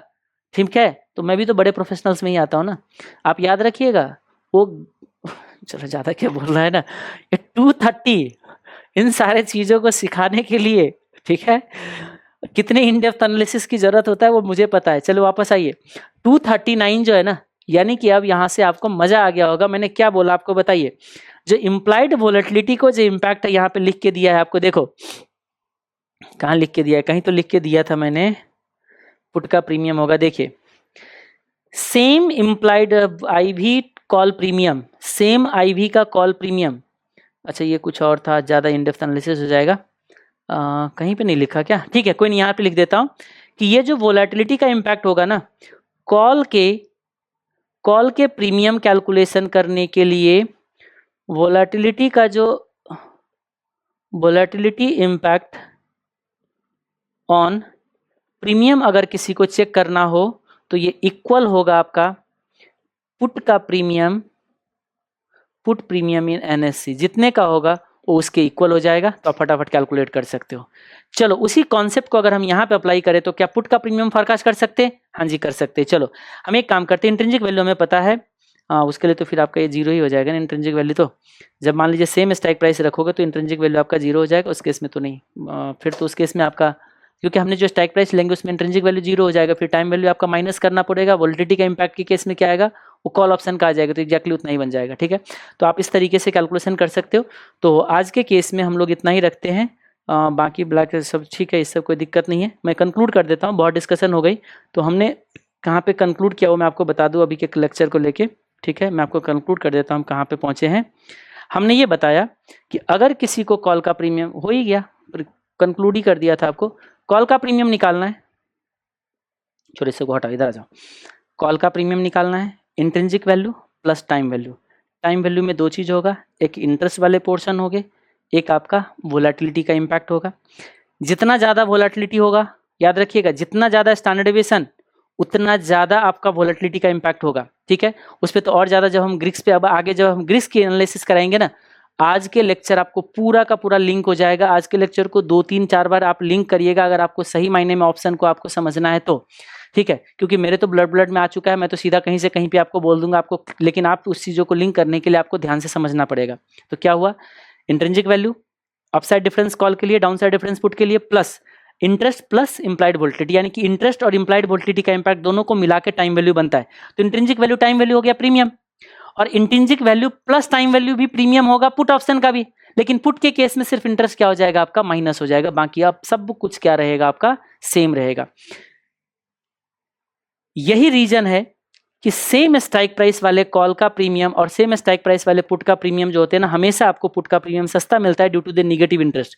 ये भी मैं आपको दिखा देता हूँ, बहुत सारे लोगों मेरे को क्वेश्चन 1-2 बार पहले पूछा था, बाद में नहीं पूछा, मैं आपको उसको बता दूं क्या कहना चाह रहा हूँ। मैं ये कहना चाह रहा हूँ कि देखो, एट दी मनी वाले कोई मिलता, हाँ एट दी मनी तो है ही ना, निफ्टी तो सॉरी उधर तो हमने करा ही नहीं, निफ्टी तो हमारा एग्जैक्टली एट दी मनी है ना। कैसे, निफ्टी का अंडरलाइंग हमारा 350 है, अरे 30 पैसे का है, आज से ज्यादा बढ़िया तो कोई एग्जांपल मिल ही नहीं सकता। चलो लकी हो आप लोग कि एट दी मनी पे आपको एग्जैक्टली मिल रहा है। ये देखो, ये है एट दी मनी, कैसे 70 पैसे का डिफरेंस है only, this 18,350 strike price is the at the money. ठीक है, ओनली 30 पैसे का डिफरेंस है, क्योंकि स्पॉट प्राइस जितना है वो इतना ही हमारा स्पॉट प्राइस है। स्पॉट प्राइस और स्ट्राइक प्राइस दोनों हमने सेम रख दिया एट दी मनी। देखो एट दी मनी का प्रीमियम कितना चल रहा है, इधर देखो 689। एट दी मनी में इंट्रिंसिक वैल्यू कॉल का भी उतना ही होता है, एट दी मनी पे पुट का इंट्रिंसिक वैल्यू भी उतना ही होगा, यानी कि कॉल का भी इंट्रिंसिक वैल्यू जीरो है, पुट का भी इंट्रिंसिक वैल्यू जीरो है। तो आप मुझे बताइए, जब intrinsic value plus time value होता है प्रीमियम, चाहे कॉल का प्रीमियम हो चाहे पुट का प्रीमियम हो, हमने अभी कंक्लूड कर लिया, intrinsic value plus time value. Time value में दो चीज, इंटरेस्ट और वोलेटिलिटी का इंपैक्ट। इंटरेस्ट कॉल में प्लस होता है, पुट में माइनस होता है, और इंटरेस्ट हमारा कितने का था बताइएगा, 2.5 मंथ का, अप्रोक्सीमेटली 230 रुपीज का। अब देखिएगा इसका जो प्रीमियम होगा ना, अप्रोक्सीमेटली 250 रुपये से कम होगा आपका पुट का प्रीमियम। इसमें पुट का प्रीमियम अप्रोक्सीमेटली 250 रुपये कम होगा। ये देखो 690 कहाँ गए, हे भगवान, पुट का प्रीमियम ही नहीं है, किसी ने ट्रेड ही नहीं किया। उफ, बड़ी गड़बड़ है भाई, यहाँ पे एक प्रीमियम होना चाहिए था ना 18,350 पे। लकी तो हो, लेकिन लकी के चेक में क्या, चक्कर में क्या हो गया, पुट का ऑप्शन ही नहीं आया भाई, पुट का भी तुम दे देते ना। चलो मैं किसी और में ऑप्शन में दिखा देता हूँ, उसमें नहीं हो पाया तो एट दी मनी तो कोई जरूरी नहीं ना 25 नवंबर जनवरी के लिए ही बनेगा, सिर्फ 25 जनवरी के लिए ही एट दी मनी तो नहीं बनेगा ना। जब एट दी मनी है तो हर एक स्ट्राइक प्राइस के लिए एट दी मनी है ना, हम एक्सपायरी बदल देते हैं, एंट्री वो आ जाएगा ना चेंज। देखो 18, क्योंकि क्या होता है ज्यादा दूर के एक्सपायरी में ना थोड़ा ट्रेडिंग कम होता है। तो ये देखो 18,350 के स्ट्राइक प्राइस पे इसका प्रीमियम कितना है बताइए, ये है आपका 690 का प्रीमियम है ना, हाँ 690 का प्रीमियम है ना, 690 का। ठीक है, तो ये जो 690 का प्रीमियम है 690, और पुट के केस में क्या होता है, इंटरेस्ट माइनस होता है, इंटरेस्ट कितना था 230, तो माइनस करते 230, यानी कि इसका अप्रॉक्सीमेट प्रीमियम होना चाहिए था 460 रुपीज का, इधर पुट की तरफ इसका प्रीमियम होना चाहिए था अप्रॉक्सीमेटली 460 रुपये का। बात समझ में आ गई? लेकिन हुआ क्या, इसके पुट के केस में यहाँ पे ना प्रीमियम ही नहीं है, देख रहे हो, प्रीमियम ही नहीं है। और वैसे मैं बता दूं, प्रीमियम अगर होता भी तो इन दोनों के बीच में ही होता, देख रहे हो कहीं ना कहीं कितना छोटा प्रीमियम दिख रहा है, इन दोनों के बीच के प्रीमियम आपको यहाँ पे मिलेगा। वैसे यहाँ पे 386 का बन रहा है, ठीक है, आप छोटा मोटा आप फोरकास्ट कर लीजिए इन दोनों के बीच में। इवन हम तो बोल रहे 460, उससे भी कम का प्रीमियम है यहाँ पे, यानी कि मार्केट बुलिश हो जाते हैं ना तो पुट थोड़ा सस्ता हो जाता है। यानी कि जितना 460 से भी नीचे, इवन 350 के आसपास है, उससे भी 100 रुपये नीचे। ठीक है, चलो होप ये आपको क्लियर हो गया होगा मैं क्या कहना चाह रहा हूँ। नहीं क्लियर होगा तो क्या हो गया, घर पे जाके 2 रोटी ज़्यादा खा लेना, और क्या कर सकते हैं बताइए। चलो एक काम करते हो, दिसंबर एंड का मैं चेक करा के दिखाता हूँ। ये लो 29 दिसंबर के लिए भी हमारा 1.5 महीने बाकी है। 1.5 महीने का टाइम वैल्यू निकालना कितना बनता है, अगर 6% हम लोग ले रहे हैं 1 महीने के लिए तो 6 डिवाइडेड बाई 12 मल्टीप्लाई बाई 1.5, ये मोटा मोटा आपका 0.75% का इंटरेस्ट बनेगा। कैलकुलेशन समझ आ गया होगा। 6% 1 साल का लिया, महीने का आपका हो जाएगा 0.5% और 1.5 मंथ, क्योंकि दिसंबर जो है आज से हमारा 1.5 मंथ बनता है, तो 1.5 मंथ का टाइम वैल्यू बनेगा 0.75%। 0.75% कैसे निकालोगे, 18,350 का निकालना पड़ेगा 0.75%। तो 18,350 का मल्टीप्लाई बाय 0.75%, ये कैलकुलेशन आता है 137 पॉइंट समथिंग। तो 137 याद रखना मुश्किल था, मैं 140 याद रखवा देता हूँ। यानी कि दिसंबर मंथ में 140 रुपये का टाइम वैल्यू चल रहा है। ठीक है, 140 रुपये का टाइम वैल्यू चल रहा है। अब आप मुझे बताइए पुट का प्रीमियम कैसे निकाला जाएगा, बताइएगा। पुट का प्रीमियम जो निकालना है, देखो intrinsic value plus time value है ना, और टाइम वैल्यू में 2 चीज है, क्या बताइए, एक तो इंटरेस्ट वाले पोर्शन है और एक आपका वोलेटिलिटी का इंपैक्ट है। ठीक है, इंटरेस्ट है और वोलेटिलिटी का इंपैक्ट है। इंटरेस्ट में हमने क्या बोला है कि ये माइनस आपका हो जाएगा 140 रुपये, क्योंकि इसमें पुट के ऑप्शन के केस में आपका इंटरेस्ट माइनस होता है। तो अब आप मुझे बताइए सब कुछ सेम रहेगा, क्यों, क्योंकि जब एट दी मनी ऑप्शन है, तो इंटरेस्ट इसका भी 0 रहेगा। इंट्रिंसिक वैल्यू लिखा है मैंने, इंटरेस्ट नहीं था, इंट्रिंसिक वैल्यू पुट का भी इतना ही रहेगा। और कॉल भी अगर लेके जाओगे ना, तो कॉल के केस में भी उसका इंट्रिंसिक वैल्यू जो है ना, intrinsic value plus time value है। ठीक है, तो इसका भी 0 ही रहेगा अगर एट द मनी है तो। एट द मनी पे ही हम बोल तो रहे ना, क्योंकि हमारा स्पॉट प्राइस भी कितना है बताइए, 18,350 की। स्ट्राइक प्राइस भी कितना है बताइए, 18,350 की। लंबा हो गया वीडियो आज, 18,350 की। ठीक है, तो दोनों का 0 हो गया। अब टाइम वैल्यू में क्या होगा बताइए, यहाँ पे 140 प्लस होगी, और जितना आपका वोलेटिलिटी का इंपैक्ट होगा यहाँ पे, उधर भी वोलेटिलिटी का इंपैक्ट उतना ही होगा। दोनों में तो सेम ही रहेगा, कोई दिक्कत नहीं है। तो बस मैं सिंपल ये कहना चाह रहा हूँ, क्योंकि यहाँ पे जितना इंप्लाइड वोलेटिलिटी का इंपैक्ट होगा यहाँ पे वही सेम रहेगा, कोई दिक्कत नहीं, इसमें चेंज नहीं, क्योंकि एटीएम पे है। एट दी मनी पे दोनों का आपका सेम रहेगा।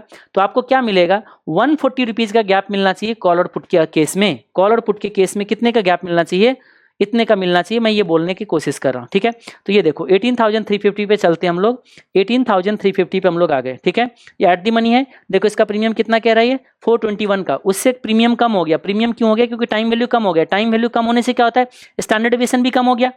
आपको बताया था ना अभी थोड़ा देर पहले, टाइम वैल्यू कम होने से क्या हो गया, स्टैंडर्ड डेविएशन भी कम हो गया, और स्टैंडर्ड डेविएशन कम हो गया तो वो जो क्या कहते हैं, जो कितना दूर तक जाएगा वो भी कम हो जाएगा, जिसकी वजह से प्रीमियम आपका कम हो जाएगा। तो 421 का है। ठीक है, 421 का इसका प्रीमियम है, और मैंने बोला 140 रुपये कम होना चाहिए, तो 421 माइनस 140 कम होना चाहिए। अप्रॉक्सीमेटली 280 रुपीज का प्रीमियम इधर मिलना चाहिए आपको। अप्रॉक्सीमेटली 280 का प्रीमियम हमने बोला है ना, ये देखिए जी, ये देखो 280 का प्रीमियम। हा, इसी को बोलते हैं एनालिसिस, जो कि करने से आता है। ठीक है, ओके, तो ये आपका देखो अप्रॉक्सीमेटली यही रीजन होता है। बहुत बार स्टूडेंट बोलते रहते कि सर एट दी मनी पे तो दोनों का प्रीमियम सेम होना चाहिए ना, ये 421 है तो ये भी तो 421 होना चाहिए था, ये सीधा हाफ कैसे हो गया। अच्छा, कॉल हमेशा, और एक चीज और रूल बना लेते लोग, कॉल का प्रीमियम हमेशा ज्यादा होगा, पुट का प्रीमियम हमेशा कम होगा ड्यू टू द इंटरेस्ट। ठीक है, आज के लिए इतना ही, बहुत हमने देख लिया, लंबा भी हो गया। मिलते हैं नेक्स्ट वीडियो में नेक्स्ट तरीके से। ठीक है, टेक केयर, बाय बाय।